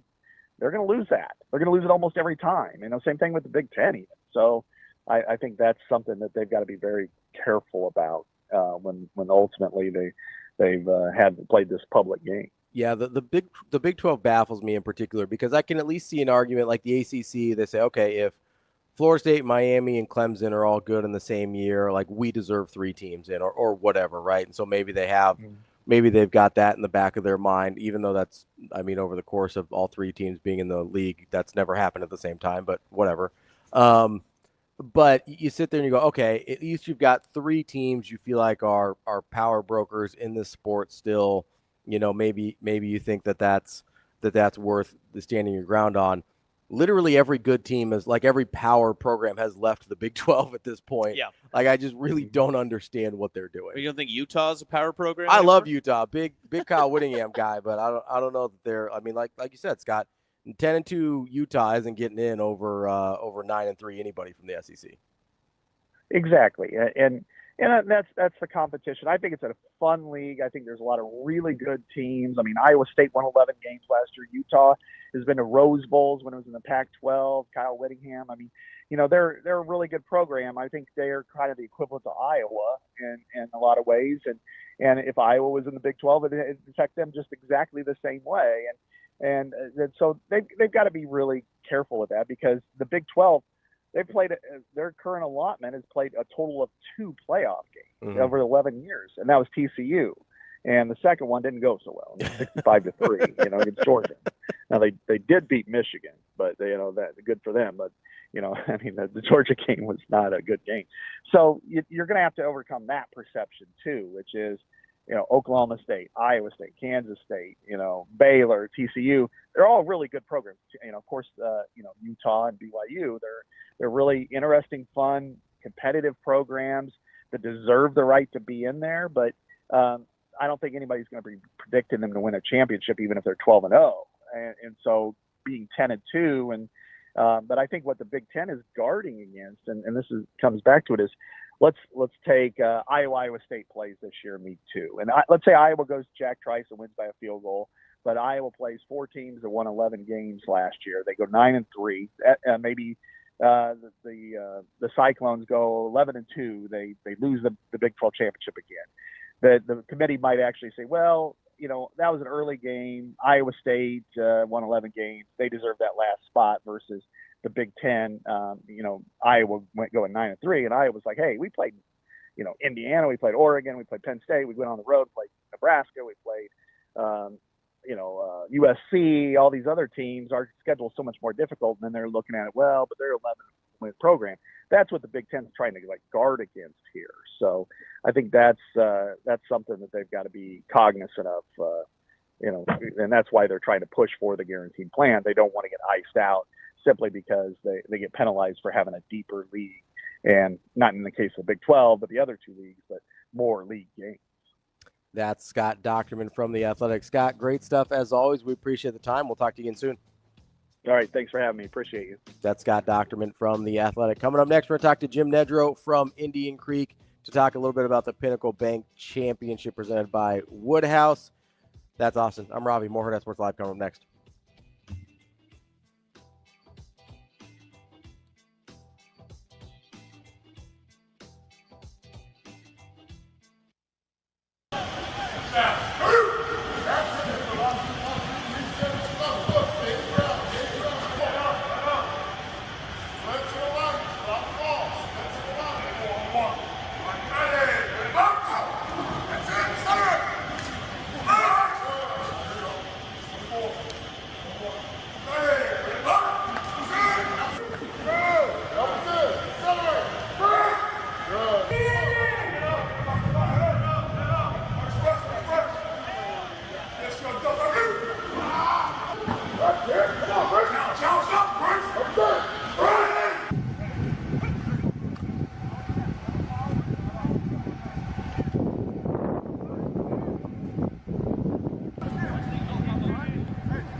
Imagine your first dream home and the feeling of walking inside for the first time. With Centrist Federal Credit Union's First Time Home Buyers program, you are at the doorstep of bringing your vision to life.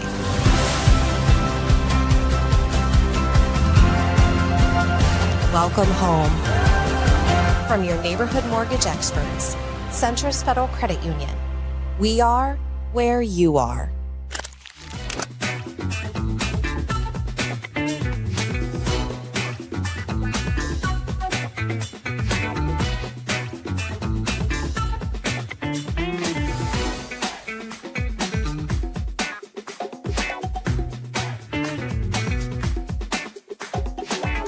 Told the guys exactly what we want. You know, it's a 6-day ramp-up acclimation period with a 7th day of rest.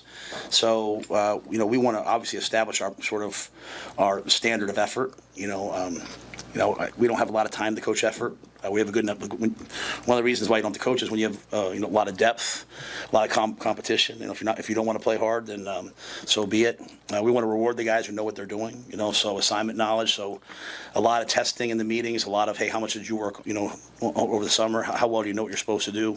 We want to keep them healthy. You know, most injuries happen, most soft tissue injuries happen after the first week, beginning of the second week. So we're trying to ramp up and build up where we're not doing too much. And then we want to establish our practice standards, you know, the way that we want to practice. Everything from like the gear that we wear to when we get into contact, how to make contact with guys, how to hold the ball security to, you know, pre-snap penalties. So all the things that we can control, we're trying to teach this week and do. And then finally, situational football. You know, Dana had them out there. They were doing 2 minutes, you know, today on offense. We know the games are going to come down in the Big Ten to the last minute of the game. And so we're at a point now where we can really focus on the situational FBI. So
You're listening to Hurrdat Sports Live. Welcome back to Hurrdat Sports Live. That's Austin. I'm Ravi here at Hurrdat Sports Bar and Grill. We are joined now by Jim Nedrow, the head superintendent at Indian Creek, the host of the Pinnacle Bank Championship presented by Woodhouse. Jim, how are you this morning? I'm doing well, guys. How are you all? We're doing well also. I know you always like talking to our guy, DB. He wasn't feeling well this morning, so you're stuck with me and Austin this morning. Sorry, Jim. But we are all good, guys. We are excited to talk to you. Hey, Jim, I want to lead off because Ravi was telling me that you've got a dog that like runs the course, right? So does the dog have like an official title or what's the role of the four-legged friend? Man, he got suspended and has to stay at home now because he runs off. So he's been in whatever you want to, detention or quarantine or whatever for quite a while now. So there were too many Facebook posts trying to track him down. He was a mile away over here and a mile away over there. So we're done with that experiment. That's awesome. That's too bad. That was one of my favorite first time I came out there to do a show. That was one of my favorite things. I was like, oh man, there's a dog out here.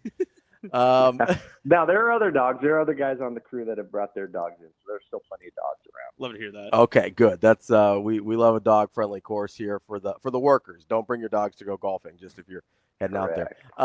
So as you're Jim, I know we talk every year about this time of year as you're getting the course ready for the Pinnacle Bank Championship. What are some of the challenges you're working through to get that thing from, more of a recreational course to a professional level. I mean, I know Indian Creek's always challenging, but getting it to the professional level degree to put on a great host for the event.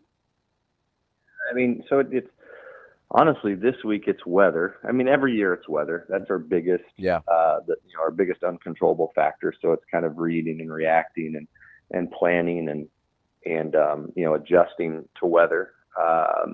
This year's been easier in some regard with the rain, but that also makes some other things a little bit more difficult. But for us, I mean, its firmness is going to be, the biggest challenge. The heat, the humidity, the moisture we've had through July, it makes greens firmness a little bit harder to manage. So we're hoping, we get a little bit of rain tonight, which wouldn't be a bad thing. And then if we could dry out from there and then kind of take control back, on the greens, that would be great.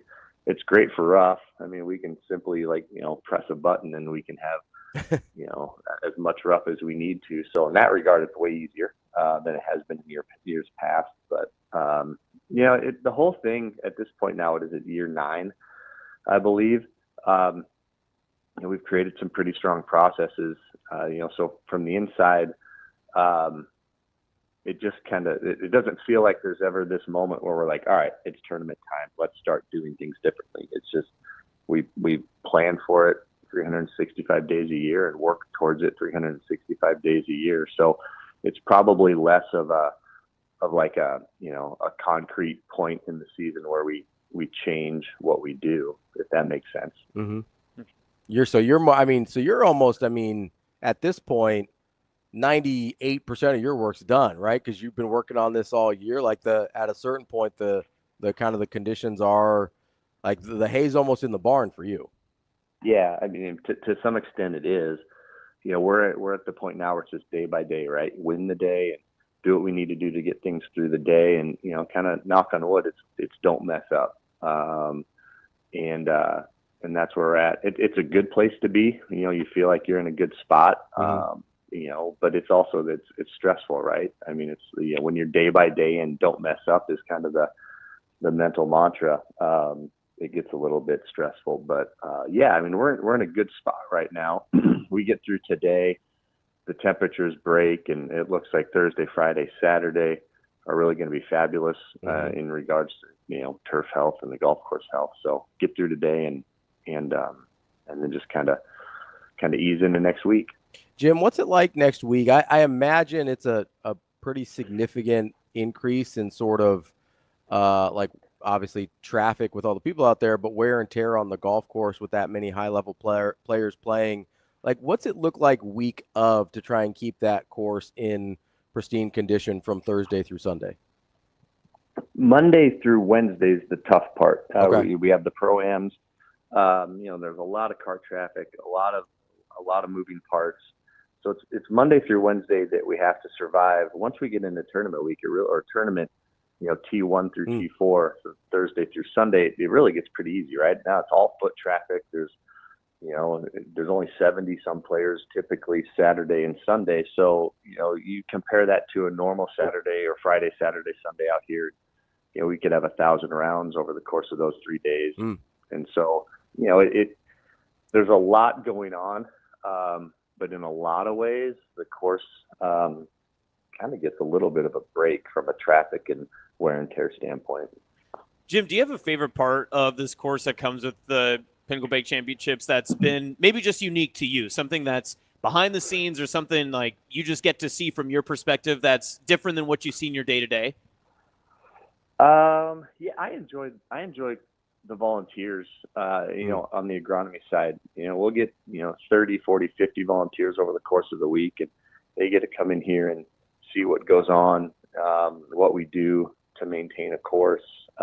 We eat really well, and the energy is really high. It's a fun week. It's a lot. Early mornings, late nights, and like I said, there's always that stress and anxiety of getting through the week without anything happening. But it's like game day, right? I mean, anyone who's played a sport knows like game day is exciting. And we look at tournament week all the way from, Monday through Sunday as game day. So you get to wake up and have a game 7 straight days in a row.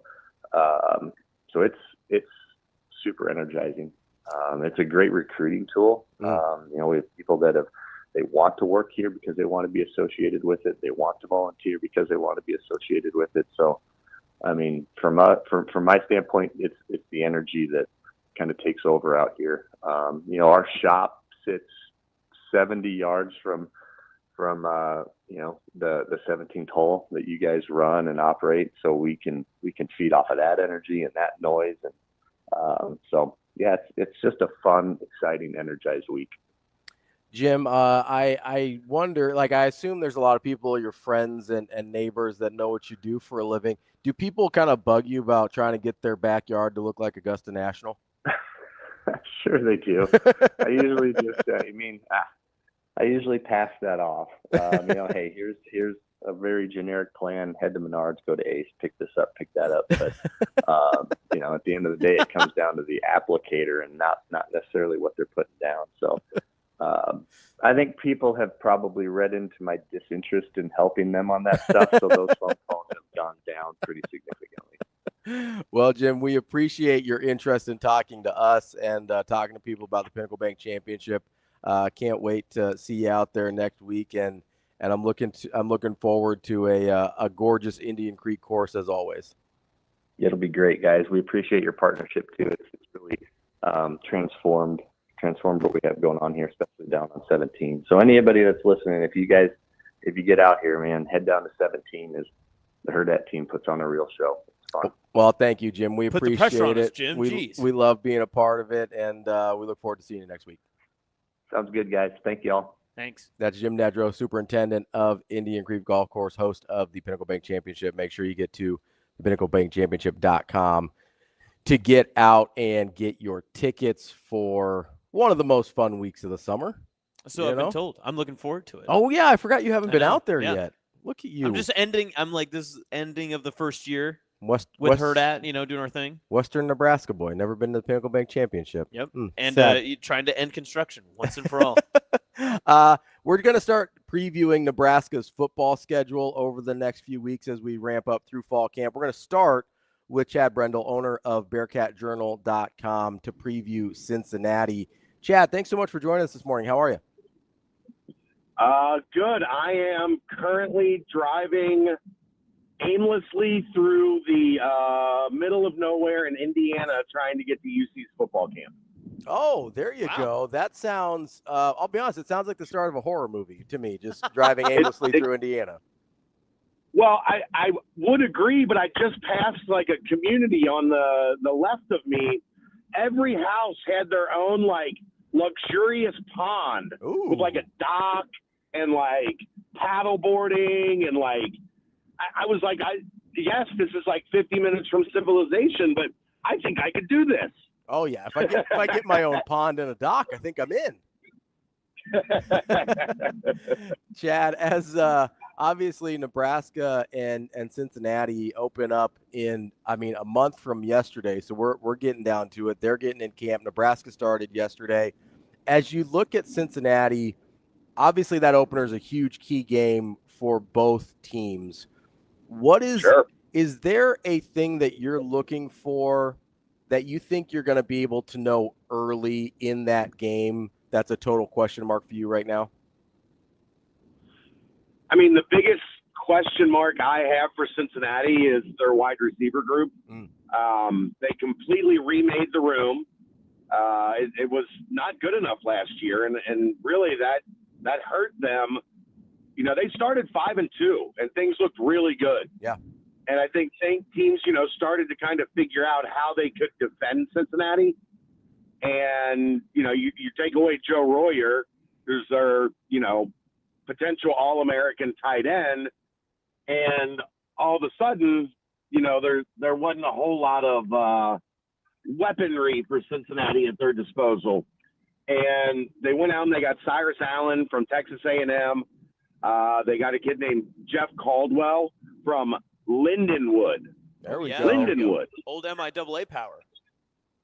This is a kid that was 5'9" in high school, and his senior year he shot up to 6'4". Oof.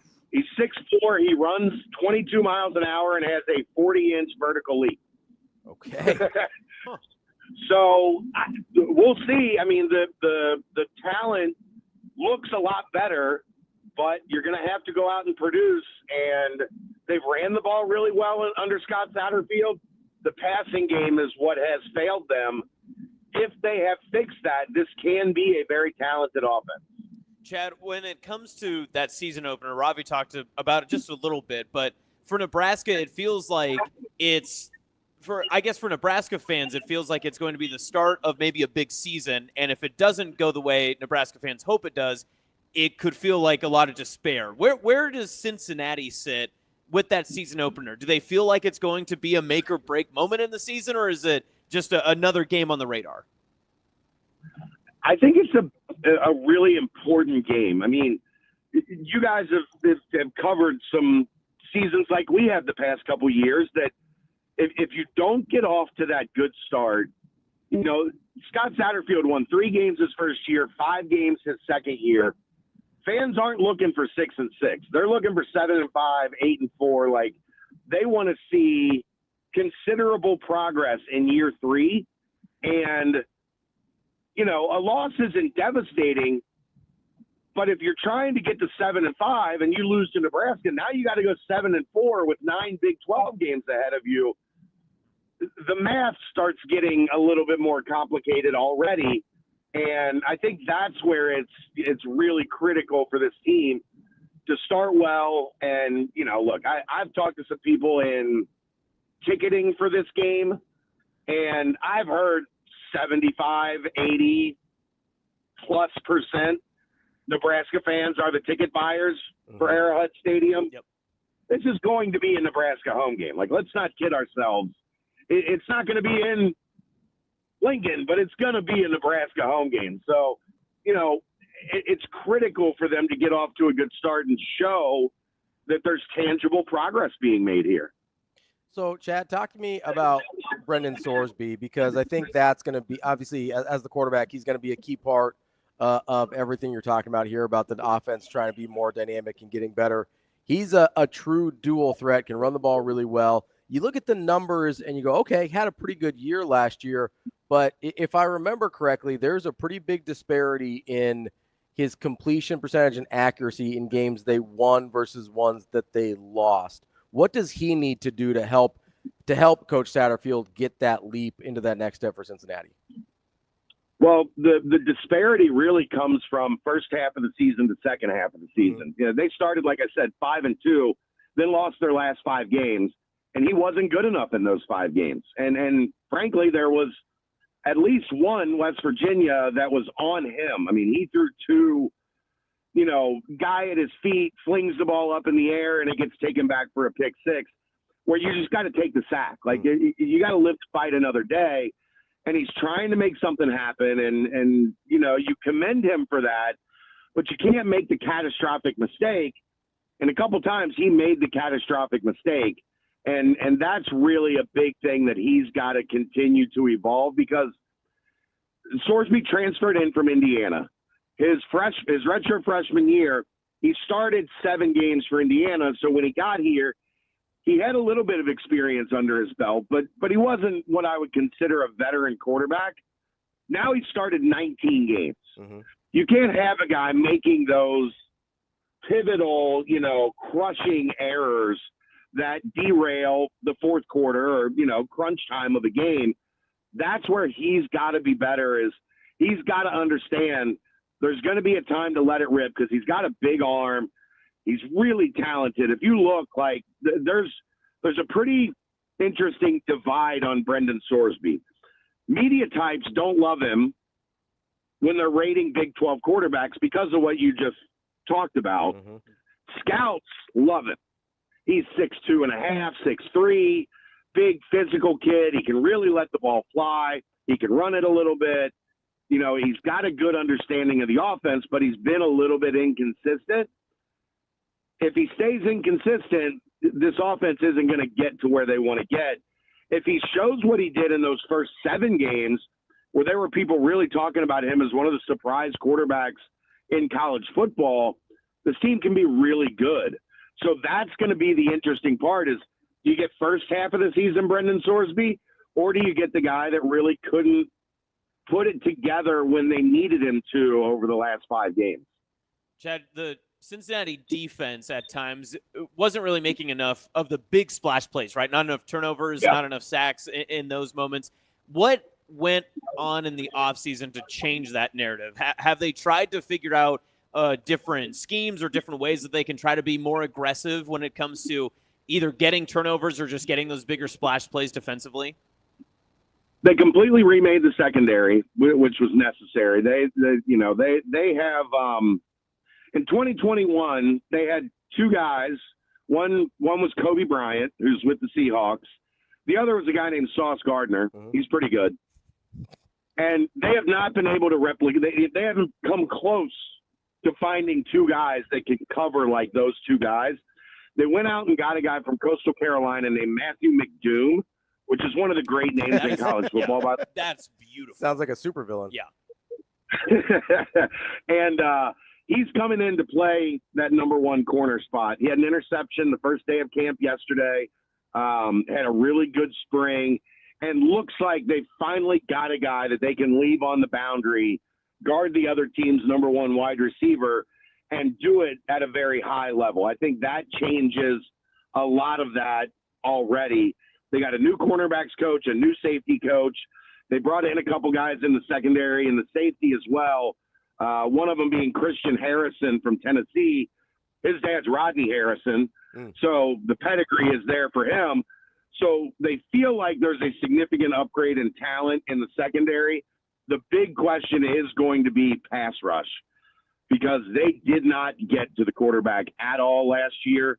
Just not good enough in getting a guy off his spot. And when, you look at Dylan Raiola and then you look at the guys they're going to face in the Big 12 at quarterback, you cannot allow them to just stand there and run through their progressions. You're going to get sliced and diced, no matter how good your secondary is. So the big name I'm watching to make a jump this year is a true sophomore named Marquez Parker, who they probably would love to have played less last year, but they had a bunch of injuries. He got forced into action, played around 200 snaps, and flashed. Now they need him to show that he's consistently going to be a guy that can disrupt the pocket and go along with, look, they've got one of the best nose tackles in the country in Dante Corleone. Talk about another great name. The Godfather is his nickname, in case you didn't. That's an easy one. That's a layup. Yeah. And, he's been first team All Big 12. He's been an All-American. He's going to draw double teams. Teams have to, he's 6'3", 315, 320 pounds, a complete wrecking ball in the middle, but nobody's taking advantage of it on the outside. So, they are going to have to get better at getting the quarterback off his spot, or, this defense isn't going to be as good as I think it can be.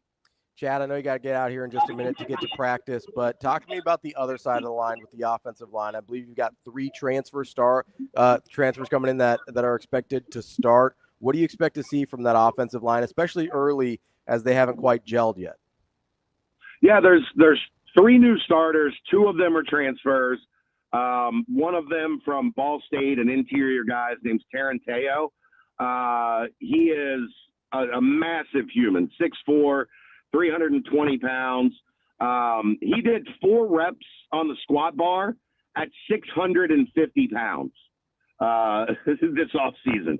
He is a monster of a human, and they expect big things from him. And then in the spring portal, they went and they got the number 1 tackle available in the spring by the name of Joe Cotton, who was an FCS guy and, one of the best tackles outside of the, Power 5 football. So they think those 2 guys are plug and play. But like you said, you're replacing a lot, especially those 3 guys that they're replacing. One of them got drafted. The other 2 are in NFL camps. Like, those are 3 really talented pieces that they've got to figure out how to replace. Luckily, their center is a 6-year guy. This is his 3rd year in a row being a captain, and Gavin Gerhardt. So they've got some stability in the middle. They've just got to make sure that they can get this thing where they want it here over the next 30 days. because those guys are going to be asked to do a lot. And, no offensive line coach in the country is like, oh, I'm happy about losing 3 guys to the NFL and figuring out how to replace them with Nebraska coming up on week 1. Chad, we appreciate the time, and hopefully we'll see you in Kansas City in about 30 days. I will not be there, I don't think, but my beat writer will be there. My daughter plays high school volleyball, and they have a game scheduled that day, and then again on Saturday at 10 a.m. of Labor Day weekend. So, yeah, I'm going to have to talk to the schedule makers at Simon Kenton High School Volleyball because they didn't do me a solid here. Yeah, you got to give them to help you out next time. Well, Chad, it was great talking to you, and hopefully we'll catch up again soon. Hey, anytime you need me. Thanks, guys. Appreciate it. Thank you. That's Chad Brendel, owner of BearcatJournal.com. Coming up next, we're going to talk to Mike Schaefer, Husker 24/7, see what his thoughts are from the opening practice for Nebraska football yesterday. That's Austin. I'm Ravi. It's Hurrdat Sports Live.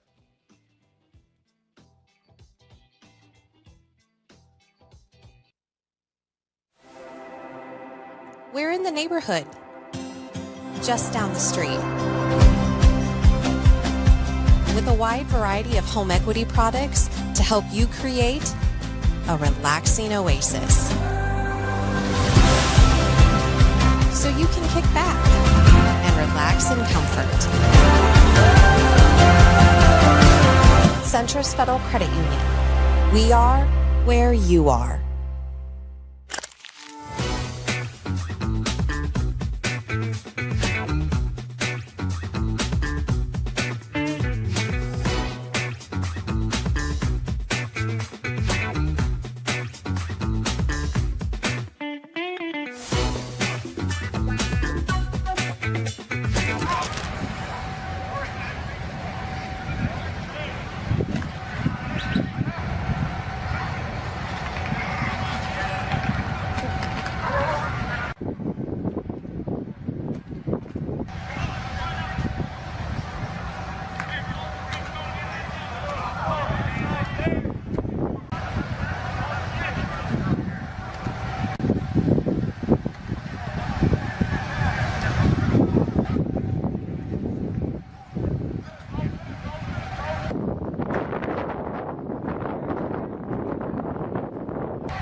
Saying all spring that we were tight end U, and like seeing Carter and Mac finally out there, I was like, yeah, this is tight end U. Like we got guys everywhere. It's exciting. Does your perception on the ring change a little bit after today when you see him out there running around in the field a little bit? Yeah, like I was kind of joking, like it was nice to have him back because during routes on air, I'd be gassed just having to do a route, come back, do another route. But now we got enough guys to rotate through, and now I can just kind of take a step back and help the younger guys too and coach them up a little bit more. What's it like working with Coach Holderson? It's really detail focused, and working on the same play over and over again and really mastering it. And, sometimes it can get boring, but he just keeps saying, do not get tired of doing the routine play.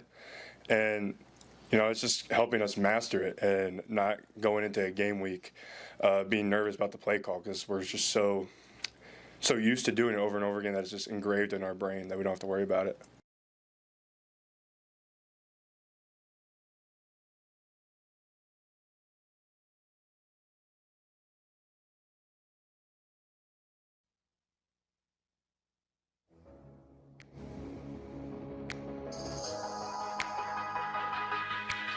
Welcome to Hurrdat Sports Live. Yeah, they voted for a group like a for lack of a better word, leadership council type ownership group, and those guys said it. So, just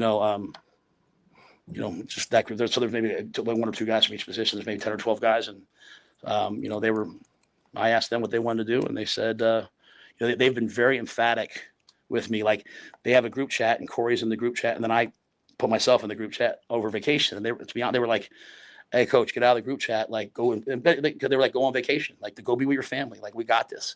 And I was like, well, I do need to send you guys some stuff every once in a while, because I like to send, I read a lot. I'll send them something to think about. But to their point, I want that. Like, I want them.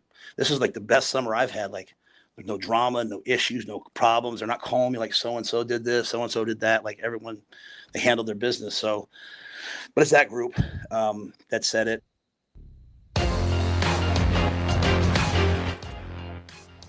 Welcome back, Hurrdat Sports Live, presented by Centris Federal Credit Union. That's Austin. I'm Ravi here at Hurrdat Sports Bar and Grill. We are joined now by Mike Schaefer from Husker 24/7. Schaefer, how are you this morning?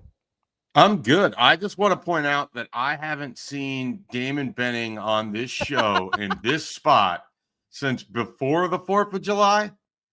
We thought at some point, like, it just needs to be Ravi and Austin, at least on Tuesdays at 9 a.m. I don't care what you do the rest of the week. You know what, Schaefer? It's starting to hurt my feelings a little bit. I'm going to let Damon know. I just think it's me. Well, I don't know what happened. I thought we had a good relationship. I got a text from DB this morning that said, I am so sick of Schaefer shit, I can't do it anymore. So yeah, I believe it. So No, he actually got a text at 4 o'clock in the morning saying, hey, I might have to go to the ER. Austin, are you available? Whoops. Well, hopefully it's not kidney stones as a 2025 survivor of that earlier this year. I don't wish that on anyone. Yeah. Yeah, that sounds, luckily, knock on wood, I've never had to deal with the kidney stones, and I'm hoping I never do. Schaefer, first day of practice yesterday, got a little open period for the media, got some press conference as well. Just what were your general thoughts?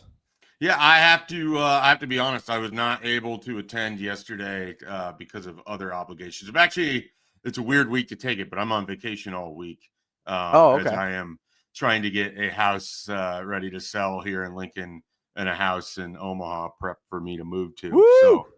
So that's my big news for the show. I'm joining everyone else that lives on the far side of the state. I am a little worried, adding me over to Omaha, is going to be too much. It's like when you get on a plane and the plane isn't completely full and they want you dispersed throughout the plane to even out the weight. Like, it's just me going over to Omaha, adding to all those people, going to tip the state and we're going to move geographically. Like, is there going to be a shift or anything? I don't think so. I think you're going to be okay. We're pretty sturdy here. I wouldn't worry about it. The foundation is strong. Yeah, it's got good bones. Yeah, that's why it's always under construction, right?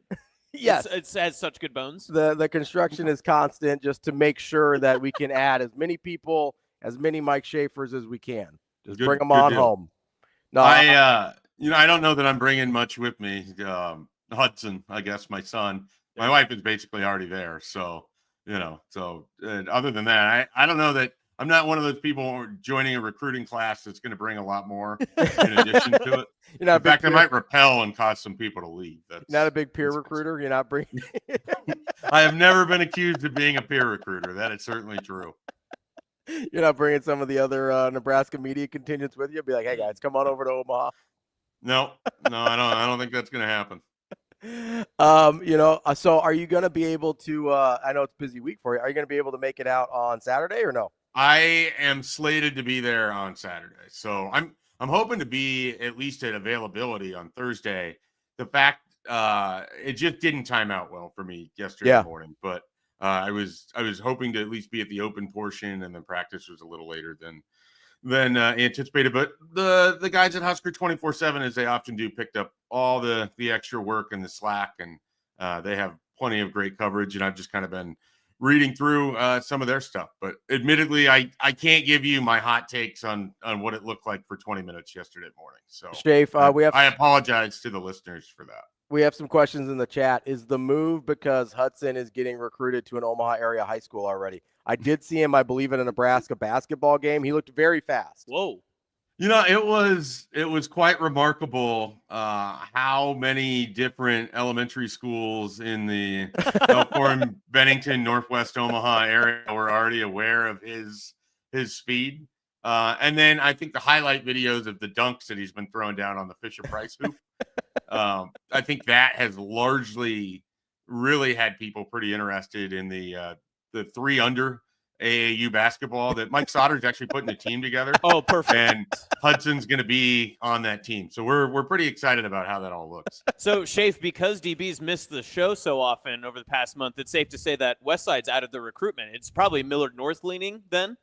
I think Westside is going to wait to come in when he's about 8th grade, and they're gonna see how long and how far I'm willing to drive to take my kid to a high school, so he has the best opportunity to win a state title in his 4 years. So we'll worry about that at that time. But right now he's zoned in the Elkhorn area, so he'll be over there for now. Well, zoning isn't important. It's I know. I'm aware. Plays in Elkhorn. It's an open enrollment city, Schaefer, and if I had one thing to say, it'd be roll Stanks. It's a little bit better than the days of people who just had a mailbox somewhere on a plot of land or the apartment. So it's a little better than that. Good point. It's a good that's a little Friday Night Lights reference there. So Schaefer, as we kind of look forward to Saturday and the full open practice that people can attend, where are you going to be like dialed into? Like what's the first thing you're going to be looking at? Yeah, so I was thinking about this last year. I think one of the things that I thought Nebraska was going to have a 9-win season last year. I still think they should have had a 9-win season last year. But when I've done the sort of, introspective, what was I wrong about, which, some people would tell you a lot. I would tell you it wasn't as much.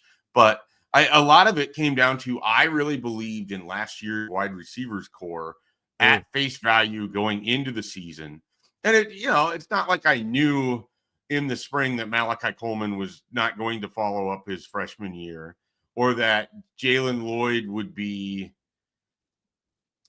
I'm going to say underutilized, because I feel like he was underutilized. I don't know all the specifics to that, but he's a far better receiver and athlete than what they were able to get out of him last year.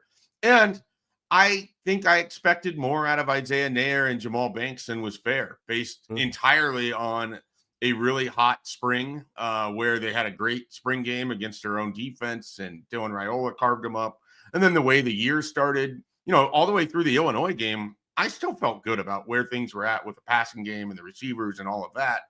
And so I think I want to spend some time Saturday just getting eyes on this receiving core, because the people that I've talked to that were there the year before and like them think that this group is better. So, I want to see, because I'm very much in I'm going to sit at the 7-5 spot in a prediction until I have a reason to think otherwise, because I kind of need to see this team progress before I can really say, okay, yeah, they can win 8 or 9 games. I just feel snake bit from last year.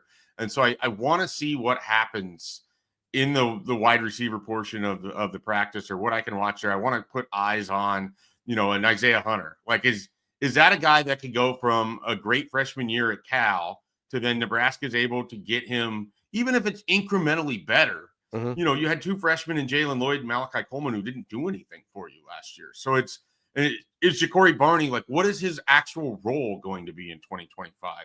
What does it look like with Dana Holgorsen? Because you look at those last 4 games, he really only had one game where there was an impact. But then if you think about it, it was their best game offensively under Dana Holgorsen. The 9 catches, the 85 yards or whatever it was against Wisconsin. And then on top of that, I think Dane Key, I feel good about. I think Dane Key relative to Jamal Banks or Isaiah Nair has a far more productive history, came against the SEC. I think he'll be able to step in Big Ten play and help Nebraska there. So I'm less, thought process oriented there. And then I want to see what a Demetrius Bell can do and what Quinn Clark and Keelan Smith and all the depth, and then the freshmen in Cortez Mills and Jeremiah Jones. So that wide receiver room with a whole new coach, I think it sort of flew under the radar for most of the spring in the sense that, we talk about the names of Key and Hunter, but they're going to play a pivotal role in all of this. When we're like, oh, what does Dylan Raiola look like in year 2?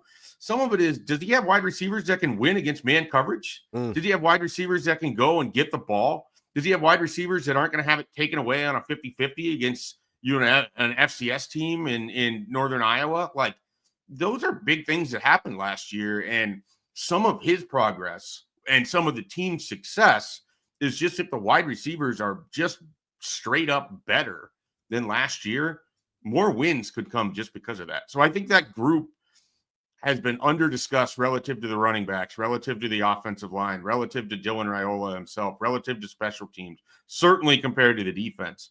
It's weird, but I think the wide receivers are a big key to this whole thing working how we want. And there's either the assumption that it's going to be great, which I did last year, or there's a we don't know. And I'm in the we don't know category, and I want to see it on Saturday.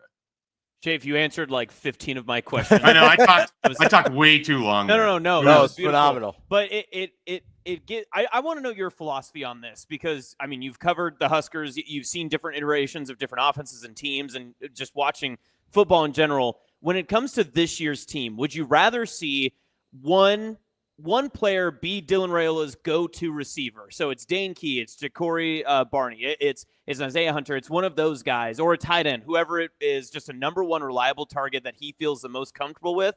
Or would you rather see it be a more balanced attack where, all the receivers end up with 500, 600 receiving yards in some capacity, or it has that more balanced, layered look where it's not every game you're relying on one guy to get that? Which do you think is more realistic for this year's offense and what you see, and which one do you prefer just from what you've seen and what you hope to see from Dylan Raiola? Yeah, I think in the perfect world, you have a hybrid of those. And what I mean by that is what I prefer is the balance, because I want to see Ja'Cory Barney and Emmett Johnson and Isaiah Hunter and Dane Key all have their moments. Luke Lindenmeyer, Heinrich Harber. They have offensive players coming out of the ears. It's how do you utilize those guys? And can Dylan Raiola just distribute the ball? That's really what it comes down to. But the hybrid aspect of it is in critical moments when you need a guy to make a play. Can Dane Key go be that guy? It's 3rd and 8. Can you force feed the ball to Dane Key to get the first down because he's going to win unless they completely take him away? And if they completely take him away, then is Dylan Raiola the guy who's like, all right, nope, that's double coverage. I'm not going to force that ball in there. I'm going here. Because if they have that, it's a fence-sitting answer, which I am very good at giving, but it's also the idea that one of the things they didn't have in the red zone last year was the guy to just go make the play. Like, how many times, and some of it was Jamal Banks might have been the most interfered with wide receiver in the country in the red zone, but that's a different conversation. But, can Dane Key in the red zone, or whoever it is, I think it's going to be Dane Key because he's bigger and he's got the experience, but can he go make plays in that situation? So, do you have this hybrid version of you have the guy that when either the game is on the line or it's a critical play, you can get him the ball and you are going to have success, but can you also distribute, throughout the rest of the game? So I think it's certainly a combination of that, but on balance, they have so many weapons. I think it would be a disservice to have more of a Trey Palmer-esque type thing where it's like, we're going to try to get this guy 14 targets because he's clearly the best player. I don't know that they have that. And I don't know that anyone's skill set is so unique that you have to do anything like that. Like you might have games where Ja'Cory Barney only touches the ball 5 times, and you might have games where Ja'Cory Barney touches the ball 12 times, and you could still have success either way because it's going to be about do you maximize when Ja'Cory Barney touches the ball. When he takes it on a sweep, was it set up and is it blocked well, and does he maximize that? I mean, those are really what we're talking about, because I just can't envision a scenario where they're going to have anyone that walks away this season with 1,200 yards receiving because he's just getting fed every game. I think it's more likely you're going to have a guy at like 850, a few guys, over 600, a running back and Emmett Johnson that I fully expect to be involved in the passing game, a couple tight ends that combined might have 600. Like there's a lot of, and I nobody do the math on that. That's way too many passes. But the point being, I think they have enough people to spread it out to be successful with. Please do not hold me to that number. Did the quick math in my head. That's a very nice passing year for Dylan Raiola. What number did you get to there, Schaefer? So basically, if you were going off of what I said there, he's like at 3,700 yards. So that's like a good number, but that's not unattainable. Well, yeah, but if we're talking like 14 games, but if you're saying 3,700 yards in a regular season, that's pretty high. That's the Dana Holgorsen progression, however. Did the math. Hey, I think I'll sign up for 3,700 yards today. If you find the people who aren't signing up for 3,700 yards, they're run the damn ball guy, and they got left at the train station. If he throws for more than 1,500 yards, something went wrong. That's the Millard. They don't have enough leads if they're throwing that much. Hudson, that's the Millard North offense, just so you know. It's the old Millard North offense. Anymore. Not anymore. Alan Burrell's opening that thing up, baby. All right, whoa. Come on. Calm down. Modernized. Calm down. Anyway, did you see the new unis? Baseball, yeah. And the foot ones are nice Listen, too. Hudson wants to play baseball. The elite uniform. The all black football or baseball unis are nice at Millard North. I'm just saying. I know the principal there. If you need in. It's a public school. Great. I'm excited for years of this. He can get in. I can help. Schaefer, have you talking about wide receivers? Have you allowed yourself at all to think about, because I feel like both the elephant in the room and a thing that we also sort of forget about is Nebraska did have a giant upgrade at wide receiver coach this year as well, from McGuire to Shorts. And that's not saying anything bad about McGuire. I'm sure he's going to be a fine coach throughout his career here. But Shorts, I believe, is a genuinely very good wide receivers coach today. Have you allowed yourself to think at all how much different or how much closer to being right you could have been if they had a wide receivers coach like Shorts last year with Nair and Banks and Lloyd and Coleman versus what actually played out? Because it seemed like that development step was the thing that really missed there. I haven't, because some of what just wasn't happening last year, and this is sort of the crux of what I thought the opening statement of Matt Rhule in Las Vegas was, or at least the biggest takeaway that I had, is he had the phrase that when he went and looked back at the games that they lost last year, the common factor was they just weren't good enough. Mm-hmm. And so, Daikiel Shorts can't make Isaiah Nair catch a ball that's right in his hands to beat Iowa. Like, he can't do that. Daikiel Shorts can't make a guy wrestle the ball away when it's a 50-50 in the end zone and you get the touchdown against Illinois to go up 3 scores at halftime or whatever it's going to be. So it's a situation where the position coach has a lot of value, and I think there's certain things in certain areas where he's going to be able to do that Garrett McGuire couldn't. But at the same time, he's also getting to operate with some of the guys that they wouldn't have if it wasn't for Garrett McGuire. So it kind of works in both fashions. Fair. And if he is as good of an in-game coach as it seems like he would, not in-game, but just a development coach as it seems like he would be, based on the fact that this was the one guy that Dana Holgorsen, who was given the complete capacity to change his entire offensive staff. And the only thing that he wanted was Daikiel Shorts to be his wide receivers coach, I think speaks volumes about how he feels about Daikiel Shorts, not so much about how he felt about Garrett McGuire, because I think there was some attempts to keep him around in different roles, but more about what Shorts meant to him as a wide receivers coach. And so if there is an added jump that comes from that, if Ja'Cory Barney, for instance, is a better, more dynamic wide receiver because he's now, and this is something no one talks about, he spent his entire high school career playing 47 positions. He got to spend an entire offseason focused on wide receiver 2 years in a row. Daikiel Shorts, a similar size wide receiver that was a dynamic player is going to impart things to Ja'Cory Barney that he just wasn't getting before and had never been in position to receive before, because he's not having to be a defensive back and a quarterback and a running back and all of these other things like he was in high school. So I think there's a lot of value that Shorts can add, that it's hard to know exactly how that'll manifest on the football field, but it does feel like it makes that room as a whole better, which again, I think they're almost the X factor in a lot of ways for if Nebraska is going to be exponentially better.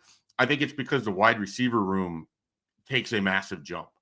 I think they can still be good even if the wide receiver room is fine. But if we're talking about like 9-3 or knocking off Michigan in September, it's going to come because this wide receiver room is that much better. Not just because the offensive line is good, not just because Emmett Johnson settles in as a running back. It's because they have guys at wide receiver that can make plays and do things down the field that they just couldn't do last year. All right, Schaefer. So I want to ask you about not the wide receivers as pass catchers, but you already mentioned where the running backs are, and you said that you think that they'll be a pretty big part of the Holgorsen offense, but the tight ends were the talk of yesterday, and felt like everyone had a different opinion about Mac Markway, about how Heinrich Harburg was looking, about how Lindenmeyer has looked and stuff, and even Ravi today brought up Ingerson. Like, there's many different layers to that tight end room, which is maybe more crucial for development of the Dana Holgorsen offense. Is it the pass-catching running backs, or is it the tight end room in this season? It's 1,000% the pass-catching running backs, because Dana Holgorsen's offenses have never been that reliant on tight ends. I mean, talking with Chris Anderson, our West Virginia 24/7 guy, and he was talking about the experience of covering Dana Holgorsen. You go look at the numbers when he was at West Virginia, they didn't have tight ends that were doing a lot for them in the offense. Now, where a Luke Lindenmeyer is super valuable and why he became a clear Dana Holgorsen guy when he took over is because he believes what he can do in the edge of the offense of the line of scrimmage, what he can provide there. And then the fact that he can also help you out in the passing game.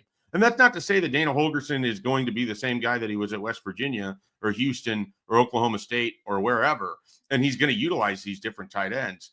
But I don't think their impact is going to be bigger than all of the catches that we were seeing out of the backfield at the end of last season with the running back in the passing game. Like, I truly believe that version of Emmett Johnson gives Nebraska the best opportunity to be a dynamic offense, because he is not just limited to having to be really good at inside zone or bouncing this run to the outside or whatever else. I mean, his touches per game went way up. He had more catches in multiple games at the end of last year than he had in all of the 2023 season.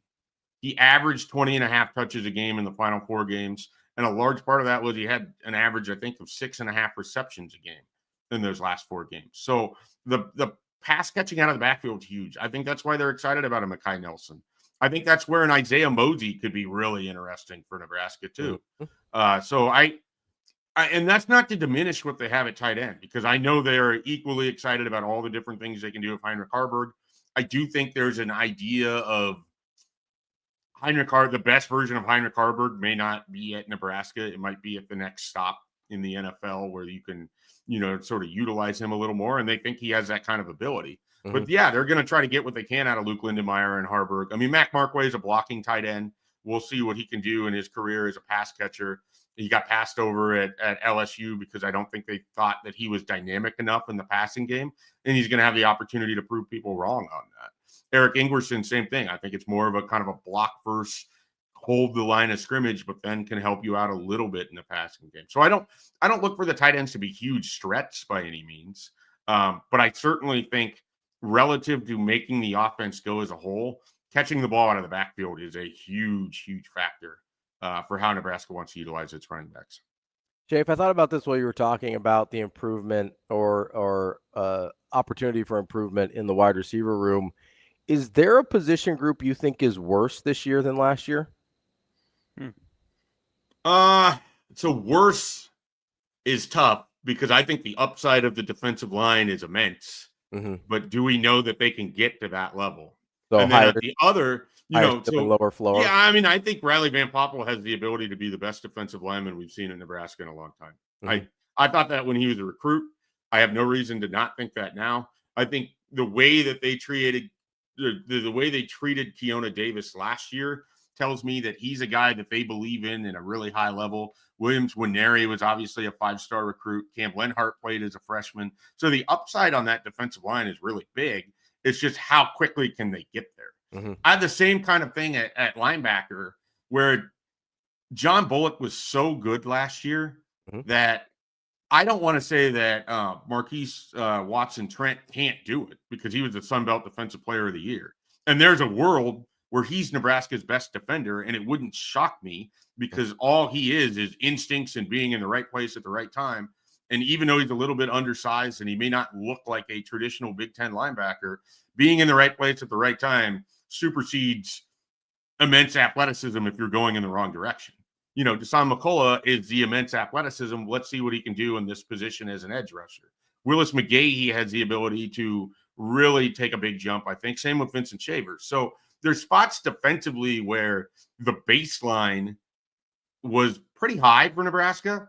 And so they might come in underneath of it, but I think they have potential to exceed it, if that makes sense. And I know this was one of the conversations you and I had at the end of last year, Ravi, where I was a little concerned about, hey, what's this defensive picture going to look like? And I know you felt pretty strongly about some of the potential of what they have there because you sort of get caught in this cycle of, oh, man, how are they going to replace Ty Robinson? Well, I mean, he wasn't big-ass Ty Robinson until he became that. Yeah. And that doesn't mean that Riley Van Poppel can't do it or Cam Lenhart can't do it or Keona Davis can't do it. So it's the same with Nash Hutmaker. Like we sometimes fall in the trap of, oh, how are you going to replace this guy? Well, they had to replace somebody too. And they had to eventually get to the point where they could play to that. And going into his third year, I mean, I want as much stock of Riley Van Poppel as I can get because Matt Rhule just breeds great defensive linemen. And I really believe he's going to be the next one. And honestly, I mean, especially with Ty Robinson and Nash Hutmacher, those are really good examples. Like, they weren't guys that we thought terribly highly of 2 years ago. Well, just go back to 2023, the whole offseason with what are you going to do with that defensive line? Are you going to have enough up there? Is it going to go well? And then you get into the Minnesota game, it's like, oh, yeah, they're going to be okay. Yep. Yeah. They just wrecked that offensive line that people said was one of the best in the Big Ten. Yeah, I think they're going to do fine.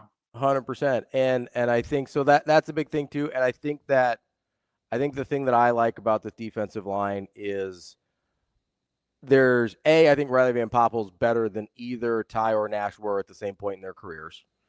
The second thing is you're not going to have to try and replace them 1-for-1, right? I think they're going to play a different style defensively where, like, if they were trying to replace a 1-for-1 Ty Robinson, like, yeah, they might be in trouble. I don't think they're going to do that. I think they're going to play different defensively that plays to the strengths of the guys they have, and I really like the guys they have. There's a whole way that this year goes where Nebraska might statistically have a lot of variance defensively, but could produce a lot more takeaways and explosive plays and be a better defense, even if they're allowing more yards per game or a few more points per game than what they did under Tony White. Like there's what's the stupid saying? There's a lot of ways to skin the cat. Like, I don't know why that ever became a saying, but there's a lot of different ways to have an explosive defense or a good defense. And sometimes it's trading the safety of keeping everything in front of you for the defender who has just enough athleticism to get in front of the ball, pick it off and take it your way. So, if they can create more havoc, create more, third and longs to mitigate how often they were giving up 3rd and 7 and allowing drives to sustain because they weren't generating the pressure on 1st and 2nd down because they didn't blitz. That's I think effectively what you're talking about. Yeah, and that's honestly what I'm betting on. I'm betting on way more splash, havoc, explosive, whatever term you want to use for impact defensive plays. I think they probably do give up a little more in certain areas, but I think you're going to see way more in terms of impact defensive plays, and it'll end up being a better defense because of that, even if there's certain areas where it's like, I think they're going to do a better job of getting off the field on 3rd down. Like, even if they give up more yards per average per play, I think when they get in 3rd down situations, because they've got better athleticism and better upside, they'll be able to make the play to get off the field on 3rd down. So, I do think you can look at it and say, okay, they maybe give up a couple more points per game here, or maybe they give a couple more yards per game here, but I think it's going to be a more useful defense in terms of winning games. Yeah, and that's I think what they're betting on with John Butler and Phil Snow, and just it's going to be a shift certainly from what it looked like under Tony White. Schaefer, can I ask you one quick one? We were talking about when we started the show, we were talking about buying into Rhule's process and the fan base kind of, moving along with where the program is as well too. Where are you on the single digits? Do you think that we're going to learn anything when those come out about who the team picks? Rhule had a little bit of a comment that he's not a part of that selection process. He's never been. He doesn't want to influence it by any means. But is there something about what you've learned from the past 2 years of the single digit 10 players that have been represented that we can parlay into something we could learn about this year's team?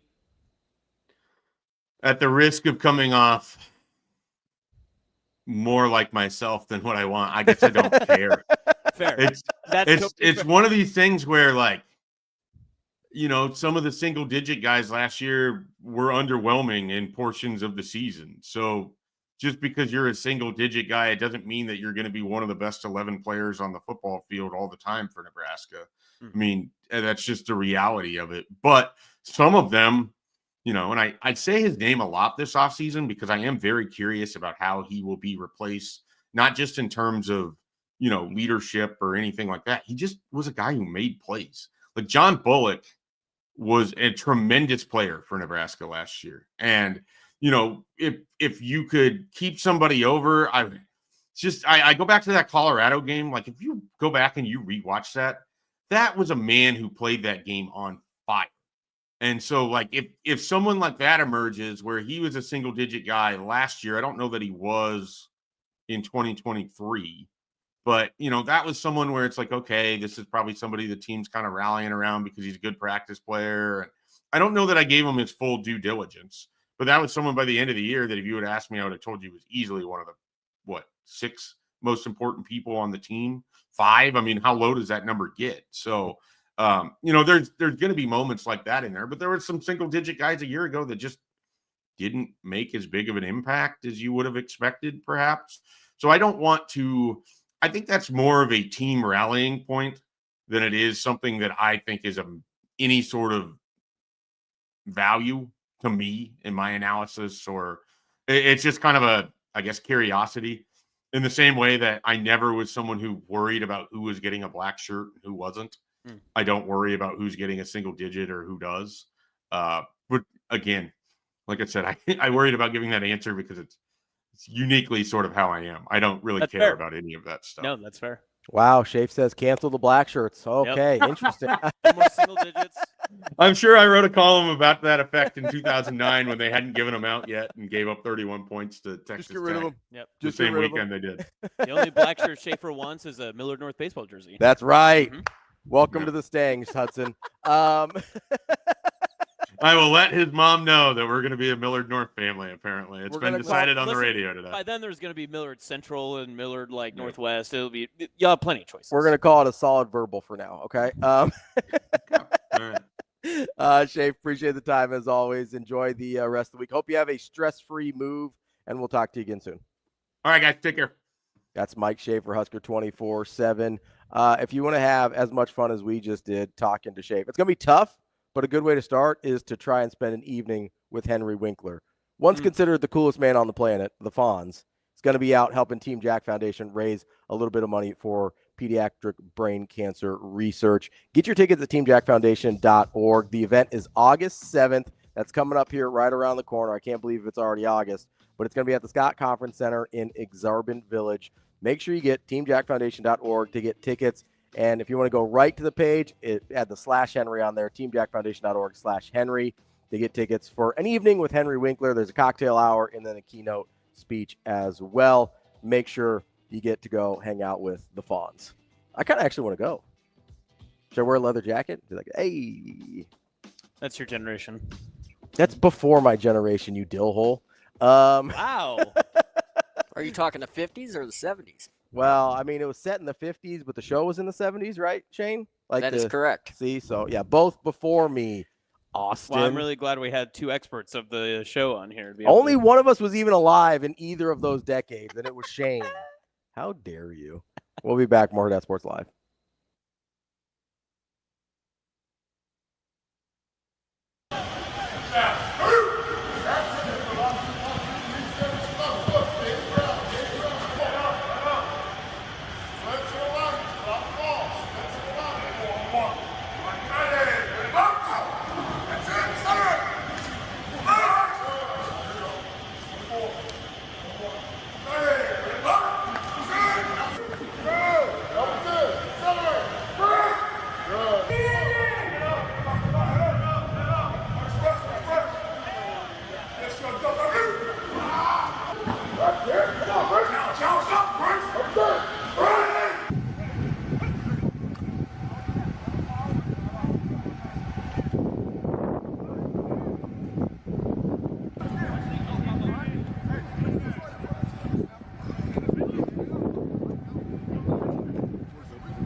Imagine your first dream home and the feeling of walking inside for the first time. With Centrist Federal Credit Union's First Time Home Buyers program, you are at the doorstep of bringing your vision to life.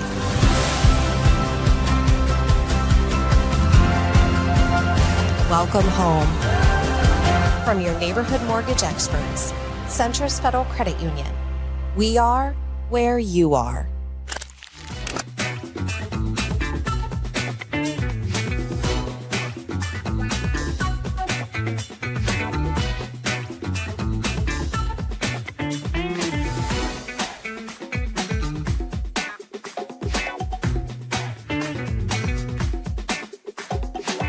We told the guys exactly what we want. You know, it's a 6-day ramp-up acclimation period with a 7th day of rest. So, you know, we want to obviously establish our standard of effort. You know, we don't have a lot of time to coach effort. We have a good enough. One of the reasons why you don't have to coach is when you have you know, a lot of depth, a lot of competition. You know, if you don't want to play hard, then so be it. We want to reward the guys who know what they're doing. You know, so assignment knowledge. So a lot of testing in the meetings. A lot of, hey, how much did you work? You know, over the summer. How well do you know what you're supposed to do? We want to keep them healthy. You know, most injuries happen, most soft tissue injuries happen after the first week, beginning of the second week. So we're trying to ramp up and build up where we're not doing too much. And then we want to establish our practice standards, you know, the way that we want to practice. Everything from like the gear that we wear to when we get into contact, how to make contact with guys, how to hold the ball security to, you know, pre-snap penalties. So all the things that we can control, we're trying to teach this week and do. And then finally, situational football. You know, Dana had them out there. They were doing 2 minutes, you know, today on offense. We know the games are going to come down in the Big Ten to the last minute of the game. And so we're at a point now where we can really focus on the situational FBI. So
You're listening to Hurrdat Sports Live. It's a ball that just spins this way, and so it just kind of boomerangs on you like a banana, you know, like I said, bananas on you. And so it's just, you know, we had Johnny Hecker at Carolina, was one of the great punters of the last, you know, 25 or 30 years, and he could kick balls that were almost impossible to catch with no wind. And so you start getting across the 50 and, you know, you're kicking balls that guys are probably in a fair catch. You know, there just adds another element of, you know, like, you know, a lot of teams when they face a left-footed punter, they'll try to have a left-footed guy in that week. Like in the NFL, they'll bring a guy in for practice squad that week because the ball spins differently. Well, Archie's going to kick the ball right-footed. He's going to kick the ball left-footed. So as a returner, you have both spins, and then he can do banana balls. And so the ball's going to go this way. The ball's going to spin this way. So it's just an added element. You know, when you think about the close games we've had, you know, 1 or 2 turnovers changes everything. So.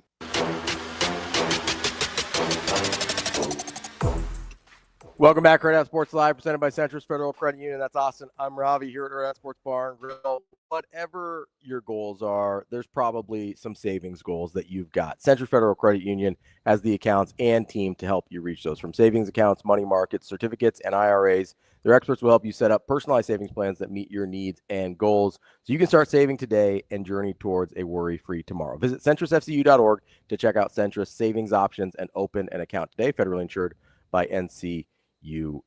How about Hot Danger? Austin's on the cusp of being old and irrelevant. Better get his shots in while he can. That's right. Got 2 years till 30. Your time is out the door. You're right. Honestly, what's the song? It's the song in the age in there. It's like no one cares when you turn. Is it 26 or something like that? 27? You know what I'm talking about? Are you talking about Blink-182? Yeah, I think so. 23. 23? Yeah, is it 23? Yeah, you're well past that. Oh, yeah, that was tough. It's called "What's My Age Again." Yeah, by What's My Age Again? Blink-182. Yeah. And it's nobody likes you when you're 23. Oh, that hurts. Yeah, no, I was 23 a long time ago. You passed that a while ago, As bud. were you. As was I. Yeah.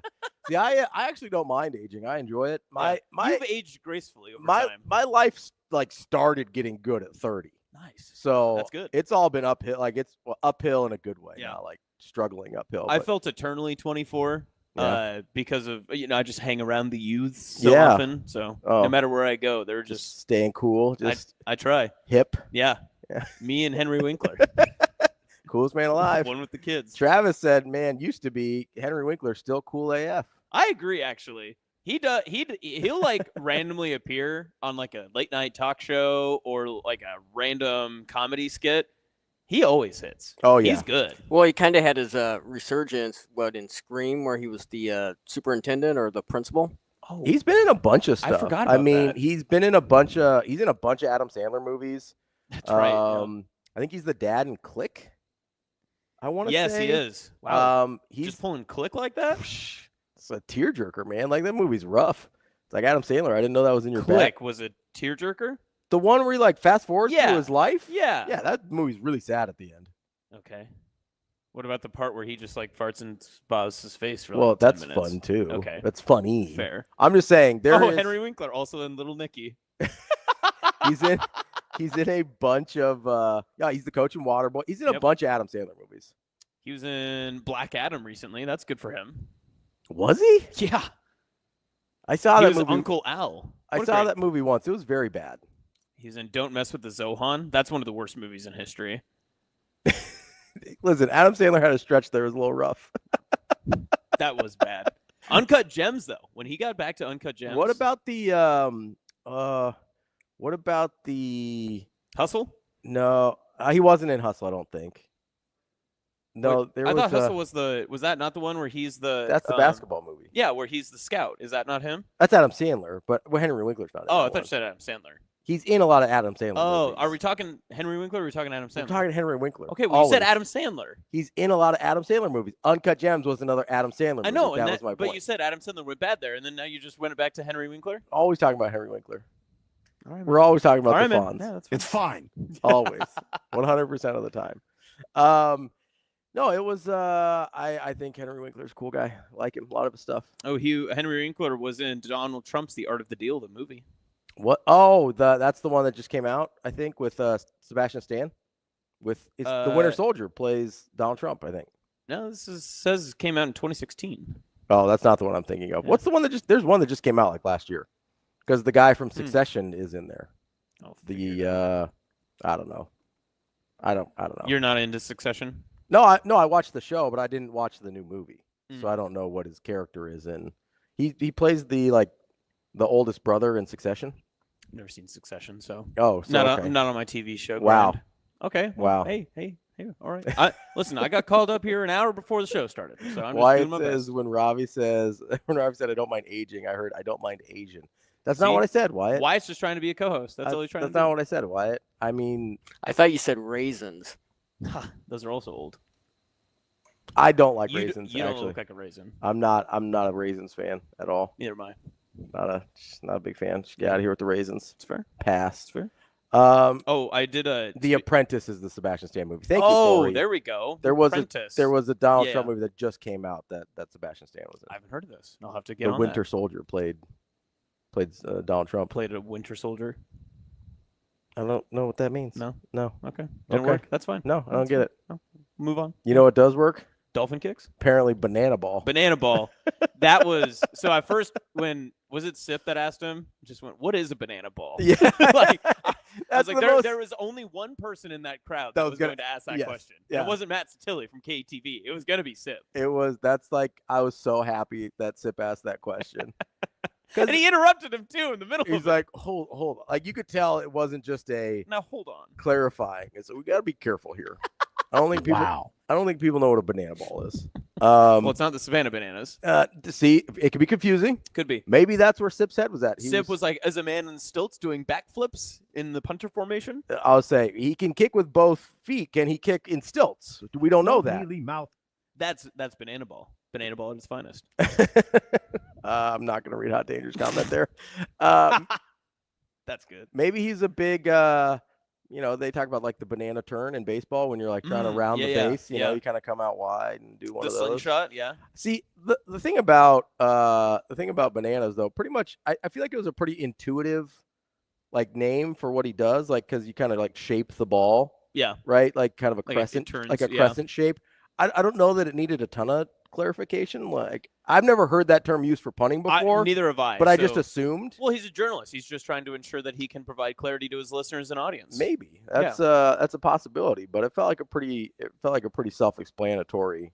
I thought when he said banana ball, I thought it meant more of like a knuckler, right? Like it was just like rotating every which direction or whatever. Well, they have a name for that. It's called a knuckler. Yeah, that's what I'm saying. But that's why I'm glad I got clarification because now I know there are two different ones. Now you know. Because in football, there's like a million different every coach uses different terms for different things. Do you think you can banana ball with both feet, like with each foot, or is the banana ball like on? Is like specialty? I can only banana ball with my right foot. A good special teams coordinator would know, right? They'll watch the film. They'll say, "Hey, when he rolls right, that's his banana ball. When he rolls left, it's just a straight line." Yeah, just a normal left-footed punt.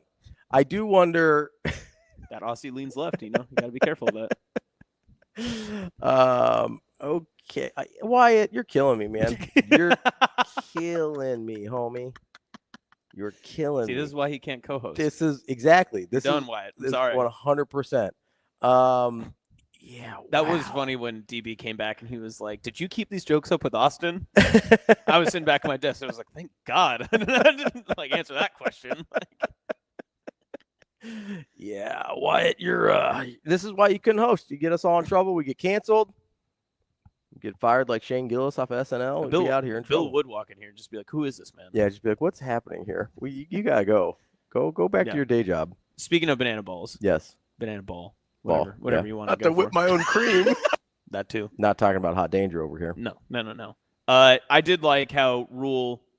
He always does this great thing. I know you're always big on this. That Rhule, he never says something that he hasn't either thought of before or thought of that he wanted to express. He shares all of his commentary for a reason. He never fires from the hip. It's all calculated, well thought of, and there's really not a question that comes out and surprises him. And he likely knew he was going to be talking about, oh, well, the punter is going to be a topic that gets brought up. It's the first time people are going to see him.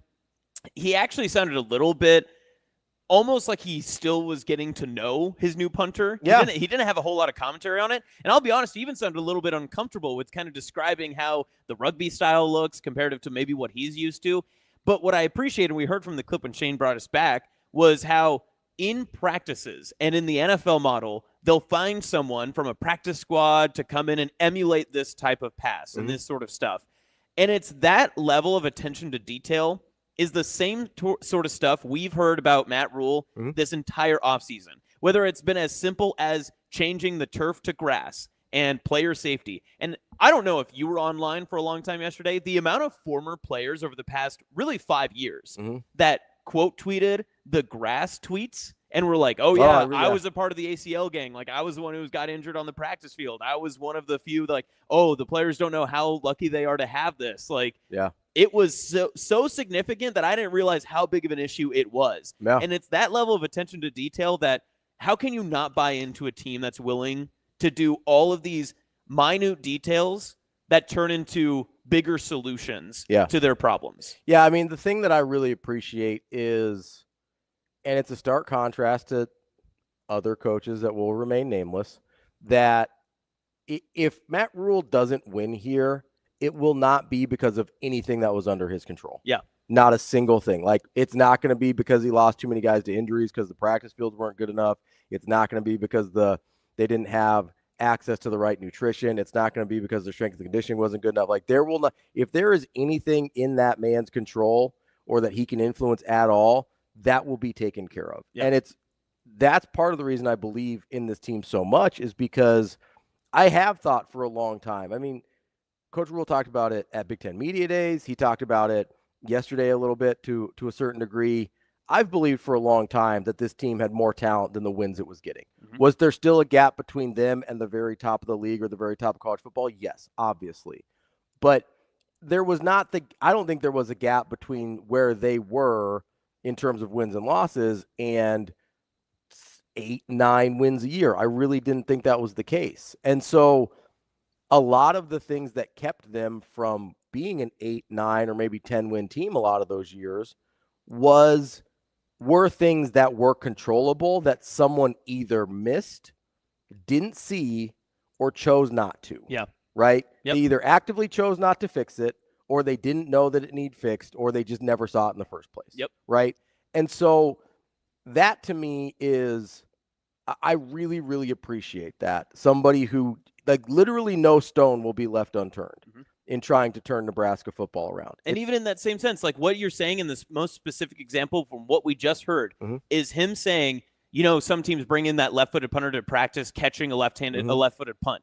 The special teams have been atrocious for a decade, but those little minute details are what likely teams like Iowa do when they win on special teams, when they notice in situation, hey, we can bring an extra rusher on this side because we know that they're not going to protect us in a key situation of the game. And it's come to hurt Nebraska, but that level of little detail, you can make up some of the bigger issues on your team if you have the little issues figured out in your practices. Yeah, and I know it's really easy to sit here and say, well, special teams will be better if they just make kicks or if they whatever. And that's obviously part of it. But whether or not a kicker makes or misses a kick is something that's kind of out of your control at a certain point, right? Making sure that your punt returners are prepared regardless of what the other punter looks like, that's something you can control. Yes. Making sure that you've got guys on your team like Ja'Cory Barney that will encourage and help your punter mentally or your kicker mentally when he's going through it, that's something you can kind of control. There's a lot of things in your control. Making and missing kicks probably isn't one of them, but there's been a lot of games Nebraska's lost on special teams that weren't about making and missing kicks. Like, they've made some horrifying mistakes that weren't even about making and missing kicks. Yep.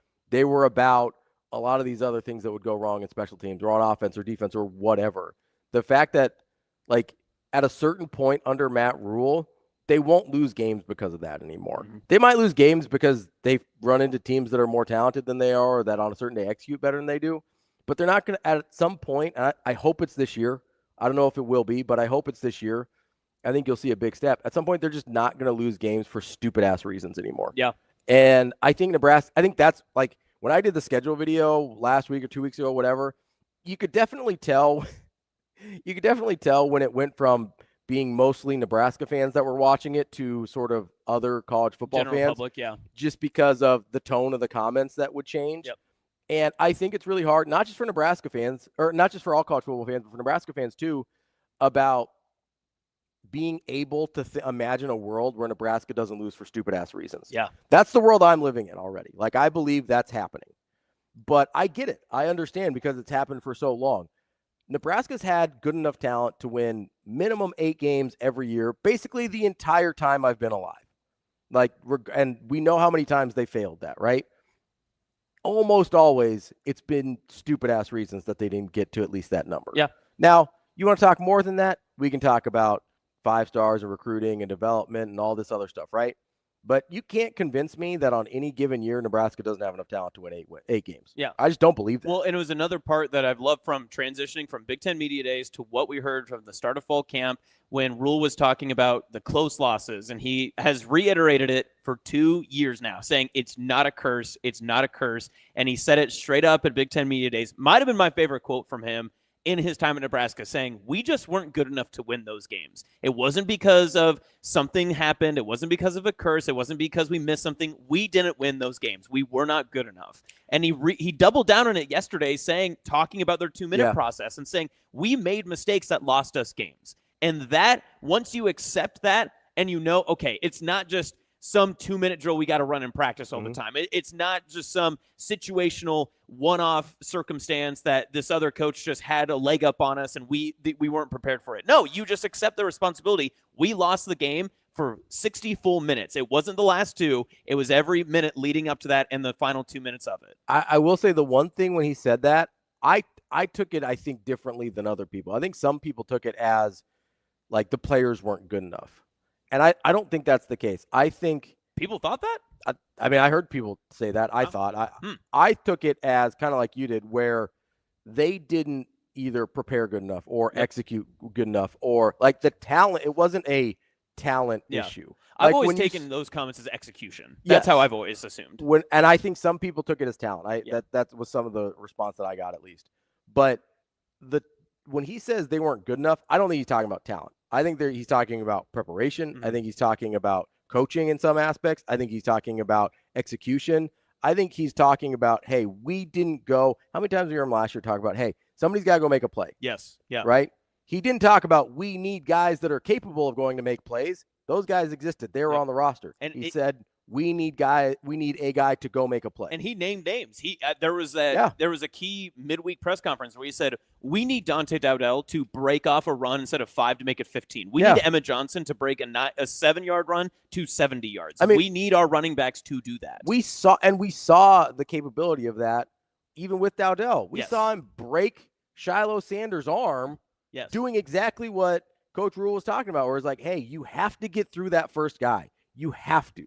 Right? If you're your size and your power and your ability, you cannot be taken down at 5 yards by a guy in the secondary. It can't. If they run you down and trip you up from behind, fine, because they're faster than you, whatever. But if you get through the line, if it's blocked well enough for you to get through the line, you absolutely cannot be taken down by a guy coming in to fill from the secondary. That's a non-negotiable. And what happened? Dante Dowdell, a lot of times, got taken down by a guy filling from the secondary. He wasn't able to consistently break that tackle, but it's actually didn't have the ability. He just didn't make the play. Right? That's what he's talking about when they're like, oh, we're not good. We haven't been good enough. You got to go execute good enough. The players are there. The players have been there. I think they're even better this year. I like this roster a lot. That's why I picked them to go 10-2. I think finally you're in a position where you've got guys that mentally are prepared to go make plays. And that I think is going to be a huge difference. You hear Rhule sneak in a competitive stamina too? I did. I was like, get the bingo card. Competitive stamina. Let's go, baby. I dropped my stuff. I stopped. I was go Big Red. I was moving around the house, and then I stopped. I had to back it up. Did I hear that right? Yeah, absolutely. You know why? Because he listens to the show. He does. That's awesome. You know the clip where I dropped my stuff? Which one? Because I was like, this is so totally for DB. Knowing that I can read this font without a pair of readers. Man, our guy. Hey, he's injured. You can't do that, Shane. Our guy is sick, and you're knocking while he's down, hitting strays out here with the readers. That's foul, Shane. Come on, man. Just hit the outro music. Austin, thank you. Hey, I probably need readers too. What are you gonna do? Thank you for joining us on short notice here. Appreciate it. Hopefully DB will be back tomorrow. Hopefully he's feeling better. That is the show for today. That's Austin. I'm Ravi. It's Hurrdat Sports Live.